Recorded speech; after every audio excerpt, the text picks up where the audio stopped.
music. There is no terrible way to win. There is only winning. We won't be out long. Take your time. Track's all yours. You ready? The name on the middle of that steering wheel should tell you that I was born ready. Hit it. Attaboy. Let me drive. I won't make a fool out of you. I got a message for all of them. Shake and bake. What does that do? Does that blow your mind? That just happened. These cars, you sit in a box, a coffin, gasoline all around you. It isn't like it being inside a bomb. It's tough enough being a girl on the track. Living in my dad's shadow doesn't help much. You have to be kind to the car. You feel the poor thing groaning underneath you. No race was ever won in the first corner. I'm gonna give you an engine, low to the ground, extra big oil pan to cut the wind from underneath you. That'll give you 30 to 40 more horsepower. Every one of us has to find a reason to do this. You do it because you're driven. Brakes are warm. Tires are warm. I'll work in the cars and I'll drive and I'll eat and sleep and I'll work in the cars and I'll drive. Damn fast, and when we run so close together, it requires fantastic concentration and rather special skills. I was beginning to think I'd never be anything more than a piston-happy lead-foot punk. Then this starts to happen. If you're going to push a piece of machinery to the limit and expect it to hold together, you have to have some sense of where that limit is. Besides, the best drivers don't dwell on the future or the past. The best drivers focus only on the present. They could never have imagined it, those pioneers who invented the automobile, that it would possess us like this in our imaginations, our dreams. I'm gonna give you a fuel line that will hold an extra gallon of gas. I'm gonna shave half an inch off you and shape you like a bullet. Somebody put it in your mind you gotta be perfect every time out or you're a failure. Well, forget that. Just forget it. Racing is in my blood. I was put on this earth to race cars. I accept every time I get in my car. There's 20% chance I could die, and I can live with it, but not 1% more. No, Nicky, don't bring the percentages into this. Don't be a pro. The minute you do that, you kill what's good about this. You kill the sport. And at that speed, your reactions can barely keep up with these sudden changes in direction. You ready to put away your toys and grow up? You want me to work the pit and you drive? Fine, we'll try that. The car's a living, breathing thing, and she's alive. If any of us imagined, really imagined, what it would be like to go into a tree at 150 miles an hour, we would probably never get into the cars at all. None of us. Are you ready to become a real race car driver? I am just as good as anybody out there on that track, and I don't need anybody to win my races for me. I wish my daddy were alive to see this, to feel this. And when we get you primed, painted, and weighed, you'll be ready to go out on that racetrack. You hear me?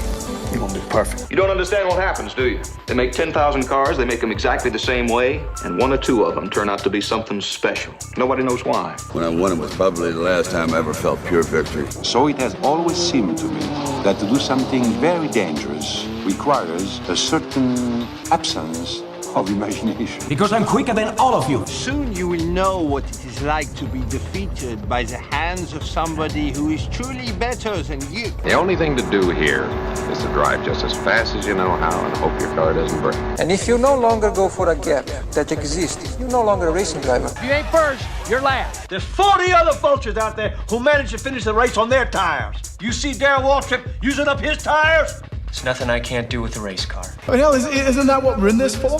To stare death in the face and to cheat it? I mean, come on, there's nobility in that. It's like being knights. Sometimes you could swear the whole thing's falling to bits. No pressure, nobody breathing down my back, just driving because I left it pure. On the other hand, I suppose potential problems are in the back of your mind all the time. So in many ways, I feel responsible for what happened. And You were, but trust me, watching you win those races while I was fighting for my life, you were equally responsible for getting me back in the car.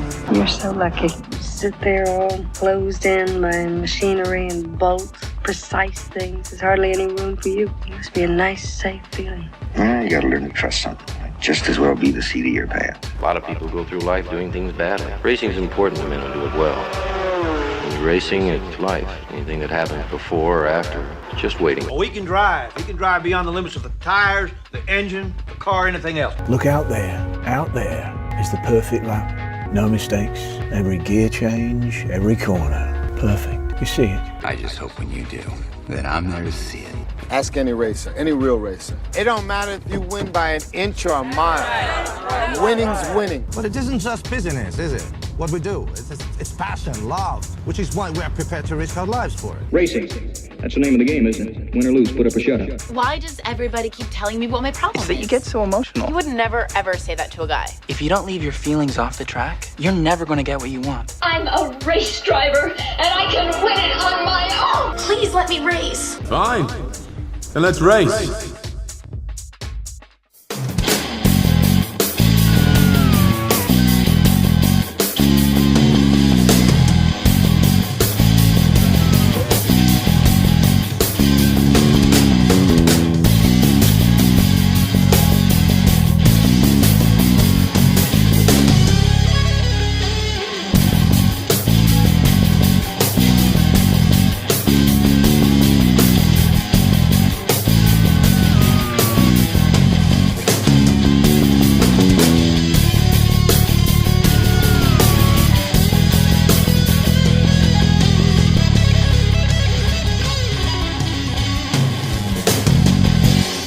Greetings everybody and welcome back again to the Retro Racing Managers League. It is the Belgian Grand Prix of 1991 and the Grand Prix World Championship. Boy, have we got some fantastic race battles for you this evening. It's definitely going to be an intriguing one as the competitors are gearing up around the Spa-Francorchamps circuit. A few different things have happened since last time out. Obviously, Ayrton Senna has returned to the Williams seat after missing the Hungarian Grand Prix due to a slight ankle injury at the German Grand Prix. However, it's going to be an interesting one for him, but it's also going to be a very tough one indeed in pre-qualifying. That's where we're going to turn our attention to first, with pre-qualifying obviously giving us a little bit more of an indication as to who is doing what here at Spa-Francorchamps. Now, interestingly, on that news, Akira Akagi, the owner of the Leighton House brand for the backers of Honda, was actually arrested in the paddock earlier this weekend, and that means that essentially all of the funding from Honda was pulled very early on Friday morning, so the team hurriedly took all of the Leighton House stickers off of the car and have managed to put Honda logos all over it once again. So we're not entirely sure if those Honda brand stickers are going to stay on the car for the rest of the season, but certainly for the remaining 6 events after Spa, it could be very interesting for the Honda team. One thing we can tell you though, of course, is that Satoru Nakajima has stepped in for one race and one race only to replace Hiro Matsushita, who has sadly been banned for the remaining 6 races of the campaign. So it's Eddie Cheever and Adrian Fernandez in the new Gulf-sponsored Eurobrun Fords. That is a precursor to Aston Martin's involvement next year, alongside Hideki Noda in the AGS and Satoru Nakajima in the Honda. Then Paul Tracy and Naoki Hattori from Damon Hill in the ever-improving Renault, and Laurent Aiello in the second AGS. Then Eric Bernard is alongside Carl Wendlinger in the leading Jordan, Jean-Marc Gounod in the second Renault, and Andy Wallace in the second Jordan. Row 7 of the grid is Emanuele Pirro alongside Joe Winkelhock, and then Alan McNish is beside Alex Zanardi, so that'll be very interesting to see how they get under starters' orders. Then it's going to be Ricard Rydell and Roberto Moreno, along with Roland Ratzenberger and Tommy Byrne. And then on the 11th row of the starting grid, it's going to be Nicola Larini alongside JJ Leto in the Monteverdi, and then Andrea De Cesaris in the Coloni will be alongside Pierluigi Martini in the Minardi, and then it is Martin Donnelly alongside Eric Comas. So remember, only the top 3 teams across the finish line will progress through to the main event itself. It's going to be really interesting to see how it all kicks off. The 2 Eurobruns in their Gulf colours now on the front row of the grid, and then the plain white with red insignia Honda in 4th position for Nakajima. Away we go, 22 laps of the circuit. The first 3 teams across the line will be the ones that get through to the Grand Prix. So off we go to the first corner. Fernandez is already trying to come right round the outside of Eddie Cheever, and he's going to do so. Atlas Source, good start from Nakajima and Hattori in the Hondas as well. They've come through to 3rd and 4th position, so already a good start as the Gulf Eurobruns that are going very well indeed here. Nakajima trying to make his bid on Cheever early, not going to make it through. Damon Hill not with a good start there in the Renault actually, having dropped back from 7th on the grid to P10. So already some big movements. I tell you what, who has made a good start? Alessandro Zanardi in the Monteverdi's come up to 13th place as Tracy is trying to make his bid on the inside of Aiello, and Wendlinger's made a good start too. He's up into 7th place in the Jordan as Hattori has actually got past his teammate Nakajima. So a lot of passes on the way up to Les Combes, including with us, Paul Tracy. We've got past Laurent Aiello in the AGS. So a lot of good overtakes already. So Fernandez in front of Cheever, the 2 Eurobrun Gulf Fords. And this is very much a warm-up for next year because, of course, that car will be plastered with Aston Martin insignia as it becomes the Aston Martin Racing Squad for 1992. But certainly a very exciting and intriguing bunch of competitors coming through as Hideki Noda runs a little deep in the AGS through Pouhon, and that holds up the likes of Wallace and Hill, the 2 British drivers. Eric Bernard in 11th position as well in the Modena Lamborghini, then in front of Winkelhock and Jean-Marc Gounon, as Zanardi in the Monteverdi runs in front of the Coloni of Roberto Moreno. But as we go up along to the bus stop once again, Shiva is going to try and make his bid on Fernandez, the Mexican being hunted down by the American. And these two battling away now. There is no team orders at the Aston Martin team. They have told the two drivers, as long as you don't hit each other, you can race each other tooth and nail, as Andy Wallace chases in after Hideki Noda in the AGS. 22 laps of the course. They know that this is going to be a particularly grueling race event, as Eric Bernard has a little bit of a wobble and a twitch there through the bus stop. But Fernandez has come through in the lead of the event. So already a very positive start to proceedings, as the drivers are already showcasing their flair.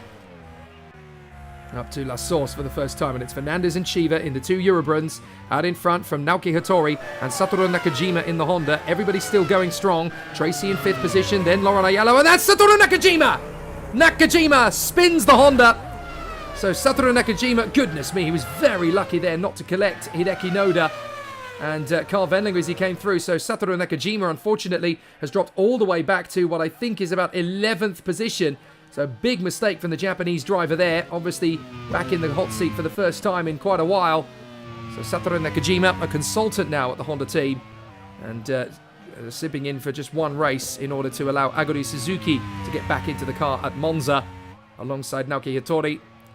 But it's definitely going to be an interesting renaissance now for Nakajima, who finds himself down in 11th position. Naoki Hattori in 3rd behind Shiva and Fernandez. Tracy in 4th, then Aiello in 5th from Wendlinger, Noda, Hill, Wallace, Bernard, and then it is Nakajima in front of Joe Winkelhock in the Zach Speed. We're on board with Roberto Moreno, chasing down Tommy Byrne in the 2nd of the Zach Speeds. The Irishman Tommy Byrne then making a relatively good start, actually, as he's worked his way forward. So a perfectly good start and good progress being made already.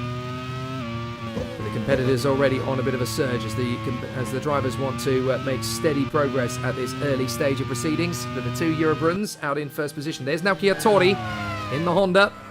Completely changed livery. There's no more signs of Leighton House, as their owner, Akira Akagi, was actually arrested in the paddock. The RRML is apparently going to do a full investigation into the happenings where that happened. Potentially that could actually come back to bite the Honda team, as they do not want anything that brings the sport into disrepute. And to argue with the officials, the owner of a brand being arrested in the paddock would absolutely come under that headline, so could be very interesting. So Noda having a go at the inside of Carl Wendlinger. No, you don't. Wendlinger looking much stronger here at Spa than he has done in the previous 3 or 4 weekends. He certainly seems to be clicking with this circuit very well indeed, as we go on board now with Naoki Hattori in the Honda, trying to get away from Paul Tracy. There's the Cesaris, having a bit of an interesting one. Oof, we very nearly threw it away there. Nakajima's style through Eau Rouge. We've had quite a few drivers losing it at the top of Radillon over the course of the weekend, as they push very hard indeed through that fast, flat-out kink.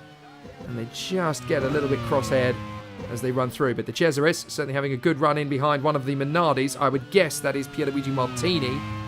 Although Eric Comas, who has just re-signed for the team for next year. Oh, looks like there's somebody with smoke coming out of the car in front. Not entirely sure what's happened there, but certainly somebody in trouble. So as we watch one of the Fon Metals, I think that was Martin Donnelly we were watching, but certainly somebody in dire straits through the field. We'll have to try and take a look at who it is, but it's certainly outside the top 10. Oh, it's Alan McNish. It's Alan McNish in the Real.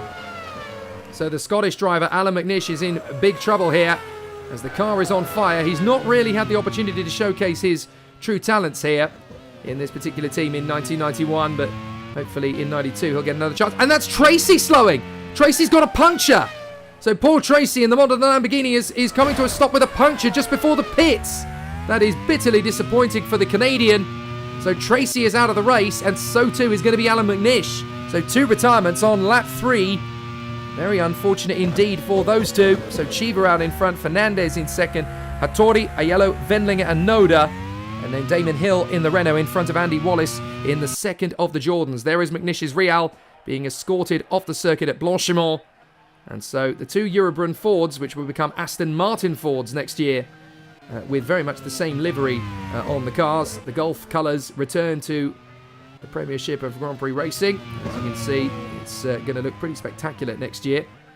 Giacomo Pagliaro, the team boss at Aston Martin, is really going to have some fun. That's Lauren Aiello So the AGS has dropped it at the top of Radion in very much the same way that we saw from Satoru Nakajima. So that's a bit of disappointment for Laurent Aiello, as he will now rejoin at the tail end of the field. So that's really hampered the chances for AGS. Now Hideki Noda is still there in 5th position, but at the moment it looks like it's going to be Eurobrun, Honda and Jordan that get through to the Grand Prix. As we run on board with Laurent Aiello, he doesn't look like he's got any damage to the car, but certainly spinning it at the top of Radion throws away any chance he might have had of qualifying, unless of course his teammate manages to get the job done. There's Rickard Rydell in the second of the Reals. The Swedish driver pushing hard to try and get that car up the ranks. Team boss Marcus Johansson, who of course is going to be taking over the Larousse team next year. Apparently Rickard Rydell really wants to keep the relationship and the bond strong with team boss Marcus Johansson. He really likes running under him, and so there could be a chance for him at Larousse in 1992. The team is making its return in Grand Prix racing. Here's Tommy Byrne having a crack at Alex Zanardi. I tell you what, Alex Zanardi is having a really good race here for the Monteverdi team. 12th position at the moment, and looking pretty hungry as Damon Hill closes up, or tries to close up, I should say, on Hideki Noda, and the British driver, who is of course the son of the 2-time Grand Prix World Champion and Triple Crown winner, Graham Hill, is continuing on strong here. Damon Hill going down the straight up towards Eau Rouge to try and close in on Hideki Noda. But the Renault team are really fond of this young man.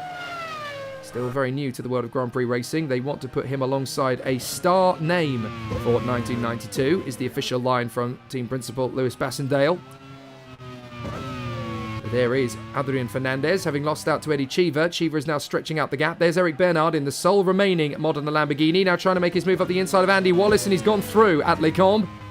So he gets through, but Andy Wallace, still having had a fantastic run at the Hungaroring last time, still looking good in the top 10 here.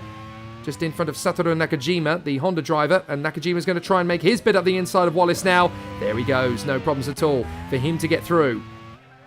So Wallace and Winkelhock now dueling over 9th position. Now, this is the first race in the 1991 RRML season where mandatory pit stops are being enforced into the pre-qualifying. It's the first time it's going to be done. So all this non-stop strategy is now no longer going to be permissible. It's an experiment to see if it's going to make the racing better in pre-qualifying for 1992.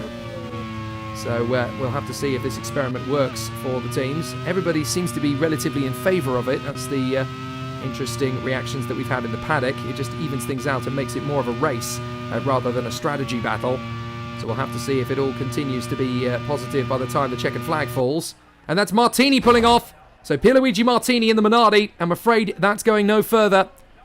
So that's very disappointing indeed for the Minardi Ferrari. And it looks as though he's got a loose wheel at the front left. So Pierluigi Martini brings that Minardi to a close in this race, unfortunately. So bit of disappointment indeed for him and the entire team, who were rather hoping for something a little bit stronger from this particular race. And that's Eric Bernard pulling off now. So both the Modena Lamborghinis do not even last the first 10 laps in the weekend. So that is Modena Lamborghini not going to be getting through. Poor Ben Hackerson and the crew. So no Modena Lamborghini in the Grand Prix this time. But for their rivals, that is a big help, because obviously that's a big distance in terms of what we got. That's Cheever! That's the race leader, Cheever! So Eddie Cheever has dropped out of the race. Now what's happened to Cheever? He's had a gearbox failure. Gearbox failure in the Eurobrun Ford. So Eddie Cheever, who was leading this race quite comfortably, is out of the race with a broken transmission. Bitter disappointment indeed. And that is very unfortunate indeed for the team, because now Adrian Fernandez is the only one left for the Eurobrun Ford team, as Rickard Rydell currently duels away with Emanuele Pirro. And they are dueling over 13th position. Well, some big names all of a sudden drop from the fray. So that, by my math, means we've got 4 retirements. We've got 5 retirements now, haven't we? Because we've lost McNish, we've lost both the Modena Lamborghinis of Tracy and Bernard, we've lost Martini in the Minardi, and now we've lost Cheever in the Eurobrun Ford. So we're already down to 21 cars, as Gunnar does his best to shake off Alessandro Zanardi, who is just making up place after place after place here. A very good run for the Italian. He's only come into the team mid-season, but I tell you what, he is an absolute talent, Zanardi. And certainly one to watch out for, as Noda is going wheel-to-wheel with Karl Wendlinger. So Hideki Noda trying to go around the outside of the Austrian to get into 3rd position, and he's done it! So Hideki Noda gets up into 3rd position. That puts AGS into the Grand Prix, and it knocks Jordan out of it for the time being. Still a long way to go as we run on board with Tommy Byrne in the Zack-Speed, closing up on Zanardi and Gounod. So Byrne is going to have his chance here up the inside of Zanardi. No, you don't, says the Italian. Great racing from Alessandro Zanardi today.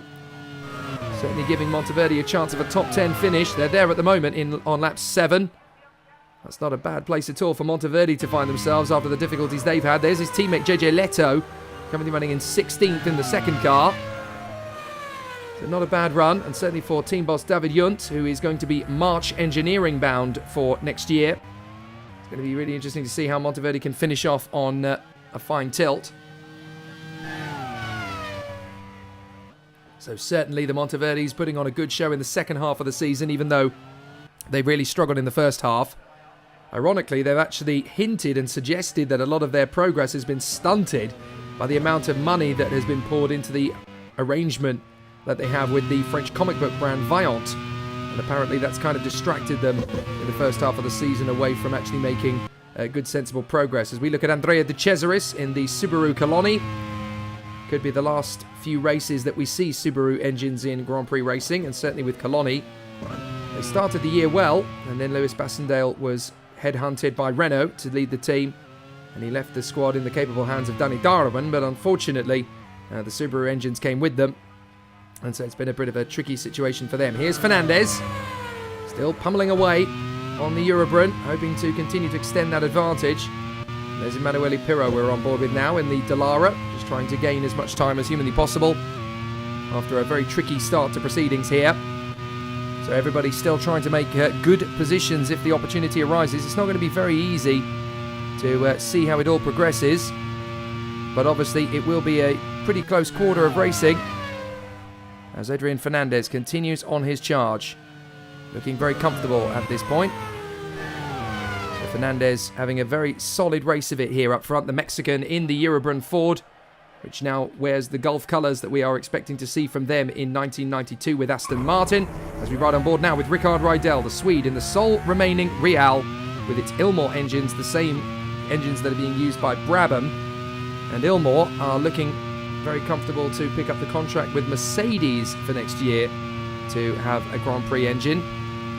It'll be interesting to see Mercedes returning to the Grand Prix fold for the first time, really, as an independent entity in Grand Prix racing since 1955.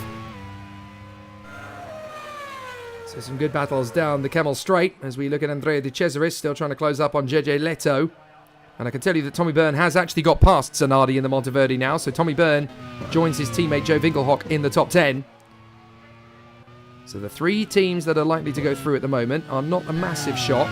Eurobrun, Honda, and I suppose from the start of the season it's a shock, AGS, because they were nowhere at the beginning of the year. Then Mike Pittman took over control of the team.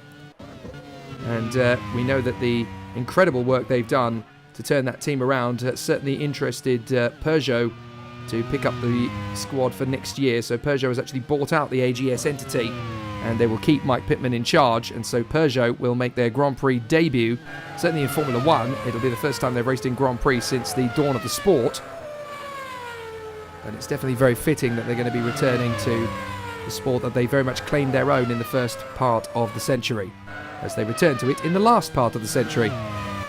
Hideki Noda, third position in the AGS, 14 seconds back from Fernandez, and just a couple of seconds ahead of Wendlinger in the Jordan and Damon Hill in the Renault. So plenty of opportunities for teams to get very intrigued and very excited about getting through. Remember, only the top 3 teams will progress through to the Grand Prix.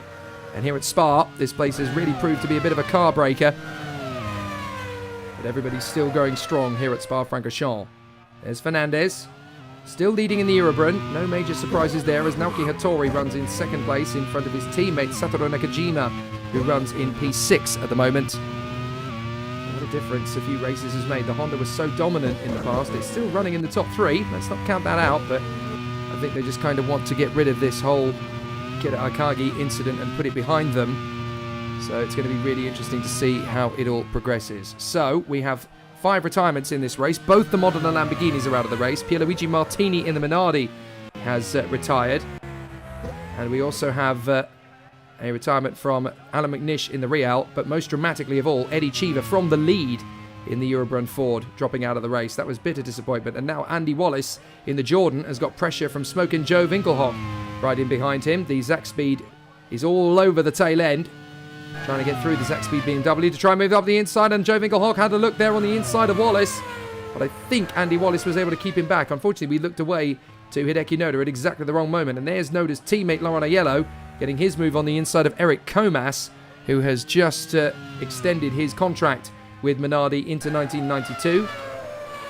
So he'll be with the team next season, as the teams continue to make steady progress up the climb and up towards the bus stop. Good run so far from Andy Wallace, trying his best to keep Winkelhock at bay. Winkelhock tries. No, you don't, says Andy Wallace. And that's De Cesaris. So Andrea De Cesaris pulls the Subaru Coloni off the racetrack, and it looks as though their excellent start to the season really is curtailing in difficulty for the remainder of the campaign, as into the pits comes the Von Metal of Roland Ratzenberger, I notice. So Ratzenberger in the Von Metal has decided to come in at this point. And that's Nicola Larini in trouble. The car is on fire there, so the Dallara, Nicola Larini falling out of the race, and that's bitter disappointment indeed for him. So there goes Martin Donnelly to overtake Larini, and of course Larini now becomes the 7th race retirement. There are now just 19 cars there. As Fernandez seems to have lost the lead here. Hattori is in the lead. Fernandez has spun it! Fernandez has spun it in the Eurobrunn! He's just overshot. He's gone off on his own, gone into the barrier, and now he's got to try and recover. So that's both Eurobrunns dropping out of the lead. Shiva with a gearbox problem. Fernandez, it just looked like an unforced error from the Mexican. So now he's got to try and recover as quickly as possible. But that really has ruined the chances for the Eurobrunn team. Well, that's great news for Jordan, because that now puts them back into 3rd position. Team boss Topher Smith will be very happy with that. And that's Winkelhock! So it looks like an engine failure for Joe Winkelhock. What a shame. He was battling away there very nicely with Andy Wallace in the 2nd Jordan. Well, that takes the pressure off Andy Wallace for a bit. So Andy Wallace now alone in 7th position, but certainly for Joe Winkelhock, that's a bitter disappointment. And there's the new leader. It's a Honda once again. Naoki Hattori has managed to take over the lead of this. And that's Pirro in the 2nd Dallara dropping out. Goodness me. I did say that Spa was a car killer. I had no idea it was going to be quite so brutal. Gearbox failure for Pirro now. Well, we know that the pre-qualifying drivers are the most unreliable of the Grand Prix contingent, but my goodness me, this is turning into quite a rout, as now, by my math, we only have 17 cars remaining, and we are only just going into lap 11, the halfway point in this pre-qualifying bout. Ratzenberger getting out of the way of Comas! Comas now falls out! So that's Minardi gone.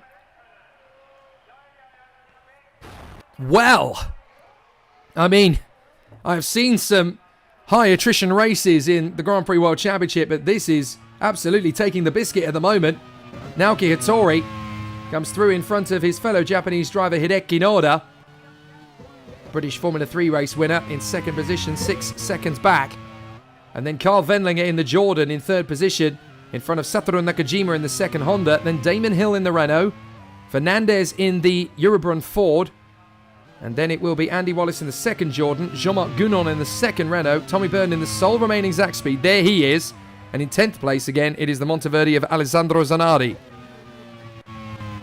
Well, a very strange race it is indeed then. And still, it gets more and more interesting as the laps go on. Wendlinger's up to 2nd by the look of it. Noda's dropping out by the look of it. Hideki Noda in the 2nd of the AGS cars. There he is slowing. So now Noda is out from 2nd position. Well, this is great news for Renault now, because we've got the Hondas in 1st and 3rd, and Damon Hill in the Renault has come up to 3rd place. AGS drop out of the race for Hideki Noda. Still, they have Laurent Aiello at the wheel, but Laurent Aiello, after his spin earlier on, has dropped all the way down to, well, it says they're 13th, but once he passes Noda's car, it's going to be 12th. And into the pits comes the Jordan of Carl Wendlinger. So Wendlinger is going to be the first one, and Fernandez spins again! A full 360-degree spin from the Mexican, and he recovers. Well, a big moment there for the Mexican. And Fernandez keeps going. But proper drama here, as it just keeps on shuffling. The deck is unraveling all the way. Now, one thing to note is that Satoru Nakajima has actually got some pressure here from Damon Hill in the Renault. So Damon Hill really wants to put on a bit of a show here as he closes up on the Honda. And this is the Works Honda team versus the Works Renault team. And Renault are making massive strides ahead of their development for next year. They threaten that they're going to have the most powerful engine on the grid in 1992. Whether that's going to be the most reliable engine on the grid in 1992, we still don't know. But certainly Renault are absolutely determined that they will have the best engine. Here is Damon Hill, still working hard to put in a very good show. So let's see how this all continues to progress. It will be a tough race situation for all the drivers, that is for sure. But we have definitely got a very interesting second half of this pre-qualifying bout now.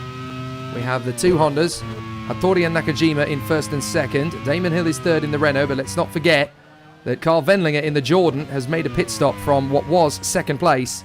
So he is still a favourite to go through to the Grand Prix later.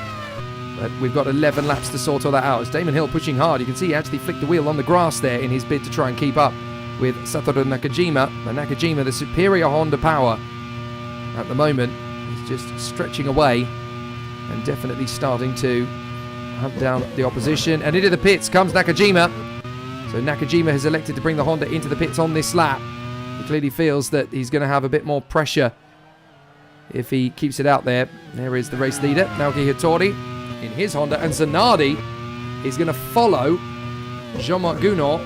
He's going to follow Tommy Byrne into the pits as Fernandez comes into the pits as well. Is that Rydell slowing in the second of the Reals? I think it might be. So big disaster then for Ricard Rydell. So that really slows him up. Martin Donnelly being very careful getting around him. But I'm afraid that's Rydell out of this race. Oh, that's Hattori pulling off! Naoki Hattori in the Honda out of this race. And he parks up exactly where Eddie Cheever was. So Naoki Hattori is now out in the Honda. That gives the lead of this race now to Damon Hill in the Renault. Now, that's because Nakajima has pulled into the pits, of course. So Nakajima has pitted. Damon Hill carried on. So Damon Hill in the Renault is leading here at Spa. And this is a big moment for the Renault team. This is the first time they've led a racing lap since they have returned to the fray at the French Grand Prix 5 races ago. So incredible to see the progress that Renault are making, and everybody should be very frightened indeed for them in 1992 as Fernandez gets up the inside of Leto and manages to get through up the inside of the Monteverde. So Adrian Fernandez back into 6th position. But is Fernandez going to retain the lead of his battle hit? Now look at Gounod in the other Renault in 3rd position. Fabulous run from Jean-Marc Gounod. Obviously there are some drivers that have made pit stops, none the least of whom are Wendlinger and Nakajima. I think Nakajima's pitted anyway. Certainly Wendlinger has, we know that for sure. So when Damon Hill makes his pit stop, Wendlinger is going to resume the lead of this race. In fact, when everybody has, that will be how it all shapes up. But Andy Wallace still running a good race in the Jordan Ferrari. Obviously, Ferrari will not be the engine supply for next year. They're going to be joining forces with the Penske chassis builder. And so Jordan will become an Irish-American outfit. And they'll have Chevrolet engines for next year. Look at that. Just 13 cars left.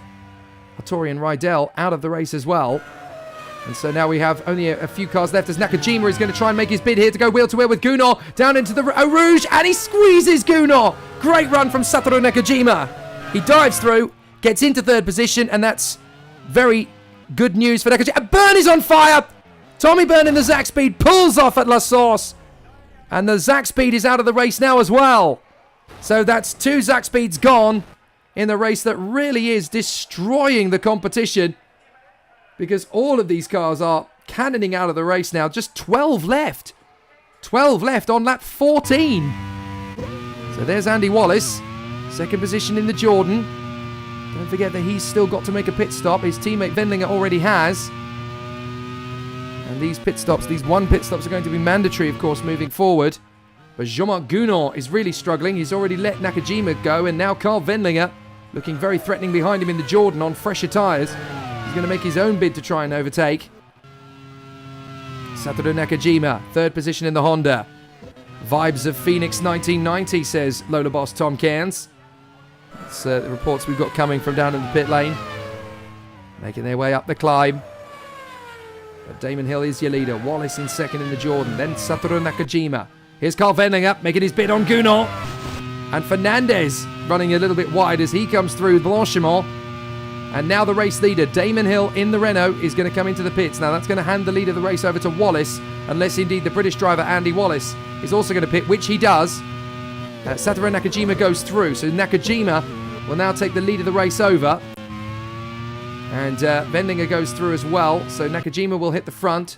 Then Gounod ahead of Wendlinger, but Gounod needs to pit too as well. As we ride with Laurent Aiello making his bid on Martin Donnelly in the Fonmetal. Well, this looks like it's going to be one of those races which is a survival of the fittest by the way this all shakes out. And let's not forget that it's only the top 3 teams across the line that get through. At the moment, that's going to be Honda, Renault and Jordan. Now, Renault have yet to qualify for a Grand Prix in 1991.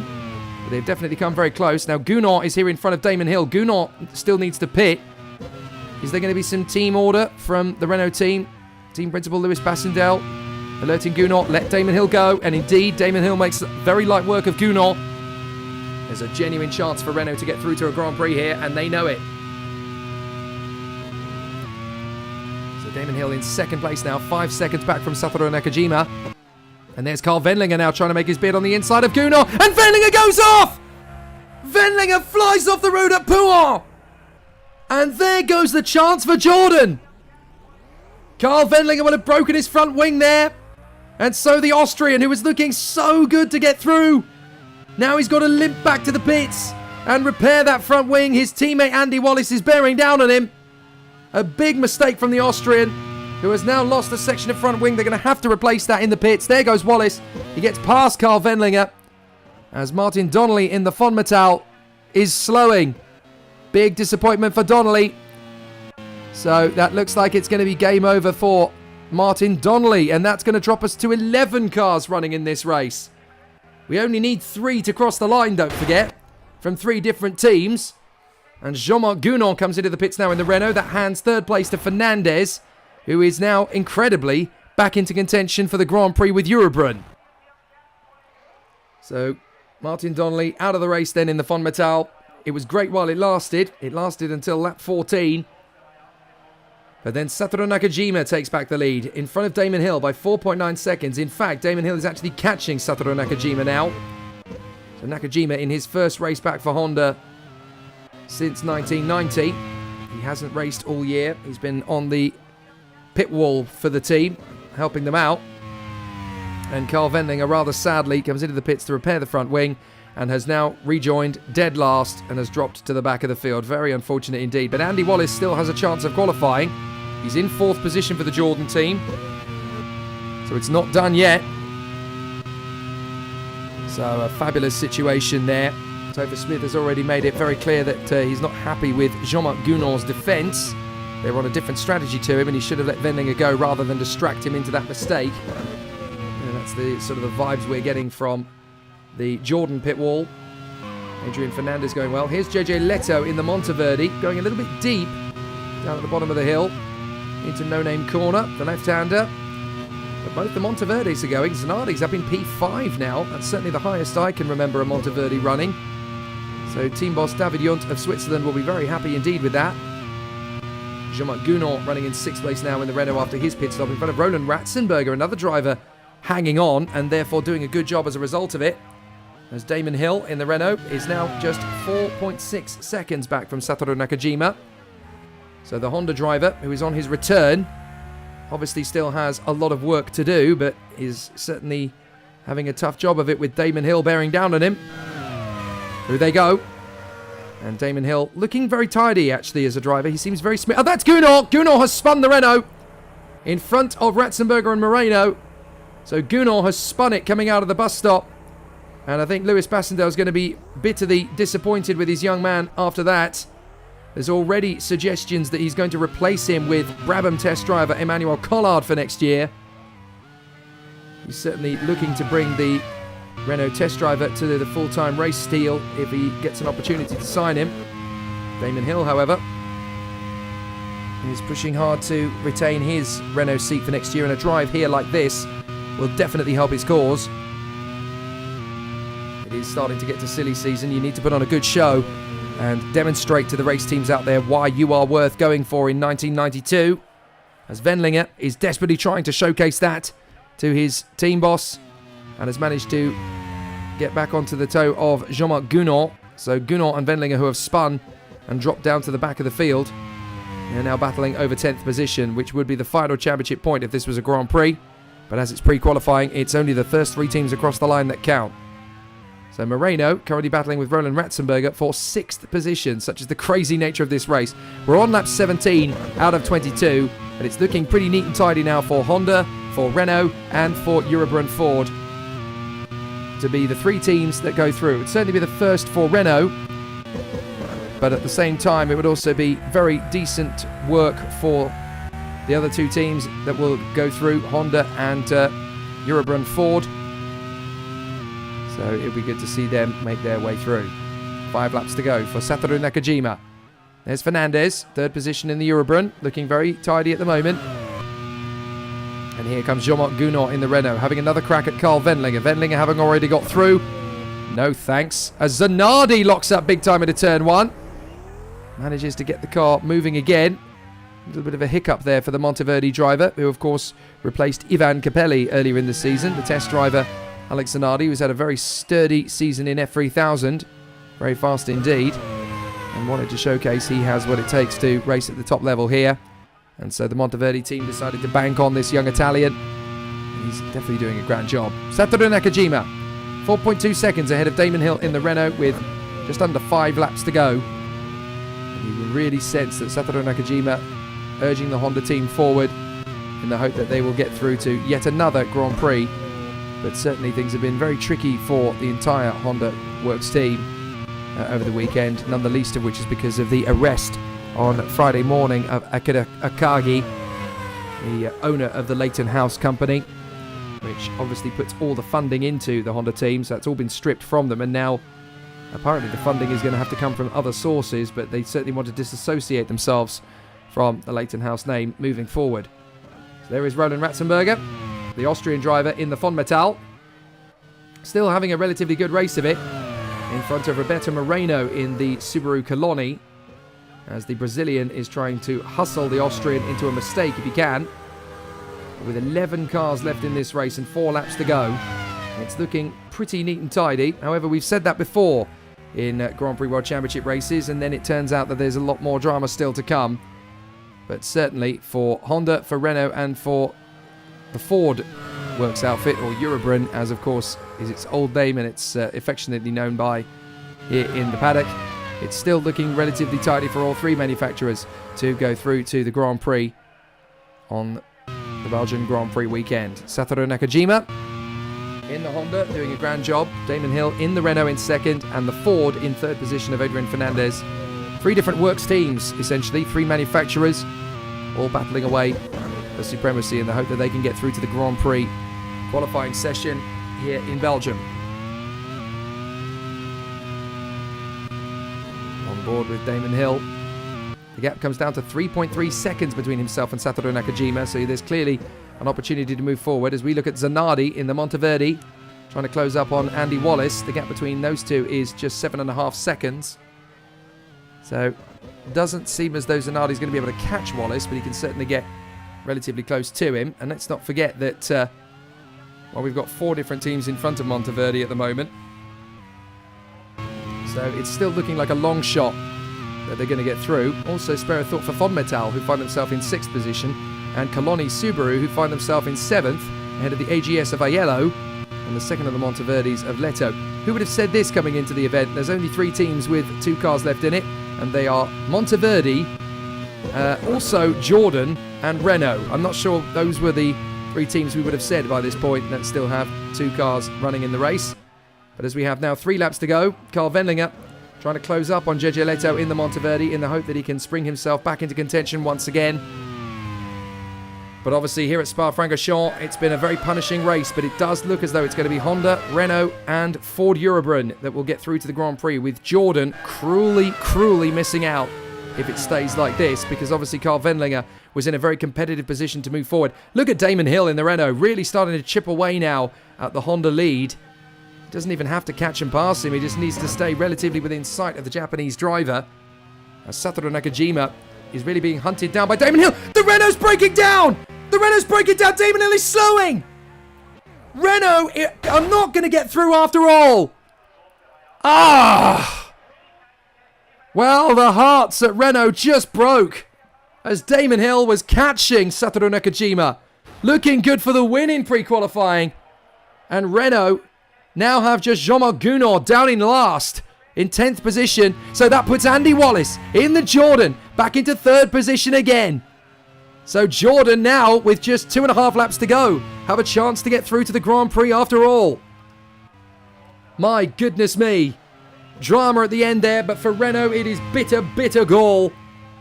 But that just shows you how much progress the team is making. Damon Hill and the Renault team definitely getting one step closer to qualification for a Grand Prix. I wonder how fast they'll be at Monza. But here is the Honda driver, Satoru Nakajima, just making a one-off appearance here for the team. And he's done a fantastic job. He's lost none of his speed, none of his skill, and it looks as though with 2 laps to go, Satoru Nakajima is going to put the Honda through to the Grand Prix. Adrian Fernandez in the Ford Eurobrun is going to come through for 2nd, and Andy Wallace in the Jordan is going to come through for 3rd. And incredibly, in the background, you've got Zanardi and Ratzenberger, 4th and 5th for Monteverdi and Fonmetal. They've done a great job in this one just to keep it going, compared to some of the others that have not managed to do so well. And there's Wendlinger trying to charge his way back into contention, trying to go around the outside of the Monteverdi of JJ Leto. And that's Moreno slowing. Moreno in the Subaru Coloni. He's going to drop out of the race with just 2 to go. A throttle problem for Moreno. Well, he's just going to make it back to the pits, in fact. But that is going to drop Roberto Moreno to the last position in this race, essentially. As now Nakajima is 8 seconds ahead of Fernandez. Here's Andy Wallace, the last remaining qualifier to go through. Just the top 3 teams will make it. Satoru Nakajima in the Honda, Adrian Fernandez in the Ford Eurobrun, and Andy Wallace for the 2nd race in a row for Jordan. Wow, talk about drama here at Spa. It will happen all the way through. This phenomenal battle just continues here in the Grand Prix World Championship. Just 10 cars remaining in pre-qualifying. We only need 3 teams to get through to the closing stages of this race, as the top 3 teams across the line will progress. And it looks like business as usual for Honda, Ford Eurobrun and Jordan. It's been a very dramatic way to get there. But I tell you what, it's certainly good to see that the racing has been particularly close all the way throughout. And still the drama is very, very close to the top of the bill. As Wendlinger now going to try and make his bid for the inside of Leto in the Monteverdi. Can't get through. And Satoru Nakajima in the Honda starts the final lap here at Spa. So even though they don't have their permanent drivers on board, Honda still have a very strong car underneath them. They always did. They'll want to distance themselves from the issues of yesterday, but certainly the car is still strong and it's still fast, and it's still valiant enough to give Satoru Nakajima the chance to get through to the... He's slowing! I don't believe it! Satoru Nakajima's got a gearbox problem! The Honda is going to drop out here from the lead! Satoru Nakajima is out! There goes Fernandez through into the lead in the Ford Eurobrun as on the final lap the Honda expires! Oh my goodness! So Honda will not get through to the Belgian Grand Prix! That puts Ford Eurobrun through into 1st position, Jordan's Andy Wallace through into 2nd, and get this! Alex Zanardi in the Monteverdi is in 3rd position. Nakajima out of this race. What a dramatic final lap. And look at Zanardi. That's Wallace! That's Wallace out of the race! Andy Wallace has gone in the Jordan! I do not believe it! They are dropping like flies on the final lap! And Andy Wallace has gone. That's going to put Zanardi into 2nd and Ratzenberger in the Fonmetal into 3rd position. That's Fernandez! Are you kidding me? Gearbox failure for the Eurobrun! What on earth is going on? This is like Monaco 1982 all over again. And Zanardi in the Monteverdi is leading at Spa. Can you believe it? Roland Ratzenberger in the Fonmatal. Wendlinger off again! Carl Wendlinger bins it for the second time at Pouan, and Moreno's parking it. I genuinely have never seen a race finish like this. Oh my days! But Alex Zanardi in the Monteverdi is going to come through in front of Roland Ratzenberger in the Fonmatal and Laurent Aiello in the AGS. You would never have put money on any of them to qualify, but Zanardi gets the victory in the Monteverdi at Spa. Oh my gosh! Roland Ratzenberger comes through in the Fonmatal for second position, and the team goes bananas on the pit wall. Laurent Aiello, despite spinning in the early stages in the AGS, recovers for third position in front of Leto, Gunnar, Wendlinger and Roberto Moreno. Can you believe what has just happened here at Spa? We thought it was done for Honda, for Jordan and for Renault. We thought Eurobrun had a great chance. But unbelievably, the teams that will go through to the Belgian Grand Prix are Monteverdi, Fonmatal and AGS. That is absolutely spectacular. JJ Leto in fourth behind Zanardi, Ratzenberger and Aiello. Gunnar in fifth in the Renault. Then Wendlinger heartbreaking in sixth position. Moreno is seventh in the end from Nakajima, Fernandez, Wallace, Hill, Donnelly, all out of the race, but all classified. The race that took so much punishment. Incredible that we only had 7 drivers actually cross the line. And you would never have predicted the top 3 that would actually go through. That is astonishing. Chiva and Fernandez in the Eurobruns were actually a lot faster than the Hondas and Renaults today. But unbelievably, we will see the Monteverdi, Fonmatal and AGS teams get through to the Belgian Grand Prix. What a sensational development here at Spa-Francorchamps.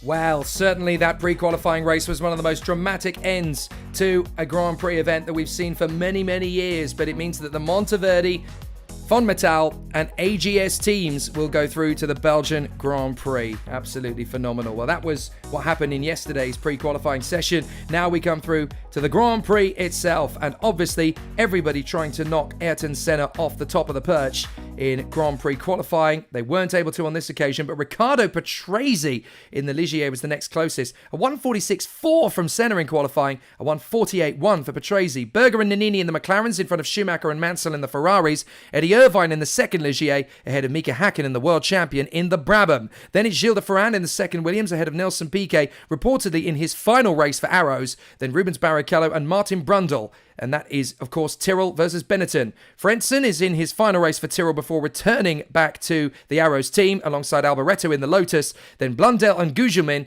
ahead of Collard in the Brabham and Derek Warwick in the Lotus. Ari Lyondike in the second Arrows is alongside Stefano Modena in the Lola. Then Laurent Aiello and Hideki Noda in the 2 AGS cars. Alex Zanardi in the Monteverdi alongside Martin Donnelly in the Fonmatal. Then we have JJ Leto alongside Roland Ratzenberger. The first time that Monteverdi or Fonmatal make the grid for a Grand Prix in 1991. So we gear ourselves up ready for a very exciting battle on the starting grid. It's going to be a really exciting duel for all of the contenders as we gear up ready for the start. And it's going to be go! Up to the start. Senna getting a good launch in the Williams, but is he going to have a perfect run? Certainly not a great start for Patrese. Berger's made a much better start in the McLaren, but on the far side, Patrese and Nannini trying to come forward. So Patrese up into second place in the Ligier. Great start. That Renault engine definitely giving us a lot more in the second half of the season, that's for sure. They did well in pre-qualifying with the Works team, and now Ligier Renault have been strong here at Spa. But we've got Berger and Nannini and the McLarens going well. Mansell and Schumacher and the Ferraris behind them. Then Irvine, Hakkinen, Piquet, De Ferran, Brundle, Barrichello, Alboreto and Gugelmin. They charge their way down the Kemmel Straight, up towards the next part of course. And there is Ayrton Senna in the Williams, looking so strong. But that car, that Porsche engine is still very, very quick, but it does have its tendency to be unreliable. So we'll have to see how it goes in this race. Now, Patrese and Berger are actually staying fairly close to Senna at this point, even though Senna has a bit of a reputation of disappearing out in front. So this is going to get interesting from this moment on, isn't it? Senna, Patrese, Berger, Mansell and Nannini. That's your top five at the moment. The two Ferraris of Schumacher and Mansell are currently 4th and 6th, with Mansell, who won the Hungarian Grand Prix, of course, last time out, in front of Michael Schumacher, who's won twice this year. So still a lot going on here at Spa. But what an incredible duel we have seen in the first part of proceedings. Senna, Patrese and Berger. Patrese actually looks like he's got a run on Senna.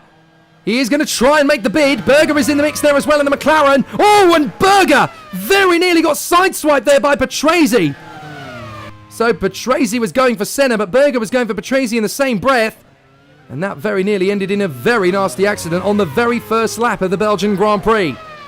So Senna in the Porsche Williams, ahead of Patrese, who actually went faster than Senna through that first lap. Then Berger, Mansell, Nannini, Schumacher, Irvine, Piquet, De Ferran and Mika Hakkinen. Well, the Belgian Grand Prix has already got off to a rip-roaring start. It's a fascinating beginning to this race as Gerhard Berger drops down through Eau Rouge and up to Radillon. Still, everybody running very competitively at the start of the race here.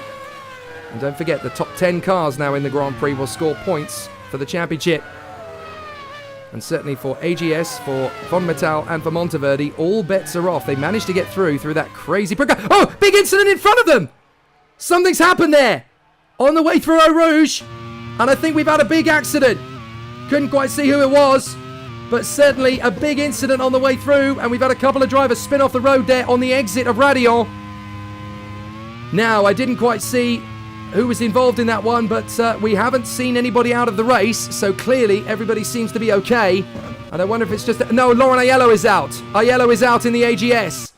So there is the damaged Laurent Aiello in the AGS car. So that's happened down at the end of the Kemmel Straight. We didn't really see what happened as such, but Laurent Aiello is out of the race in the AGS. So big problems for him. He didn't go very long in the pre-qualifying race either before having a spin.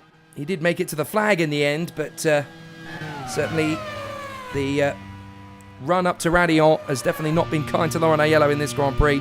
And now he's out of it as Martin Brundle duels with the teenage Brazilian star Rubens Barrichello. And Mansell, I notice, is plummeting like a stone in the Ferrari. He's all the way down to 8th place now, with Hakkinen and Piquet really bearing down on him as Ayrton Senna finally hits his stride. What's happening with Mansell? Has Mansell got a problem? As the Ferrari is dropping back rapidly here. And it looks as though Hakkinen and Piquet are going to make light work of him if he's not careful. So they come off the turn really rather aggressively. But Laurent Aiello and Derek Warwick is down the order as well, I notice, in the Lotus. So I wonder if Warwick spun first and Aiello collected him. So Derek Warwick is in the pits with damage to his car. So I think Warwick spun first. And then Laurent Aiello ended up obviously collecting in with the Lotus. So big disappointment there for Aiello in the AGS. But a very scary moment that could have been... What? Nigel Mansell spins! Mansell is the latest to have spun at the top of Radillon now. So Nigel Mansell, with a very heavy car, I should point out. He's on a one-stop strategy. Maybe that's why he lost the car, because he's just struggling to get a very heavy Ferrari around the course.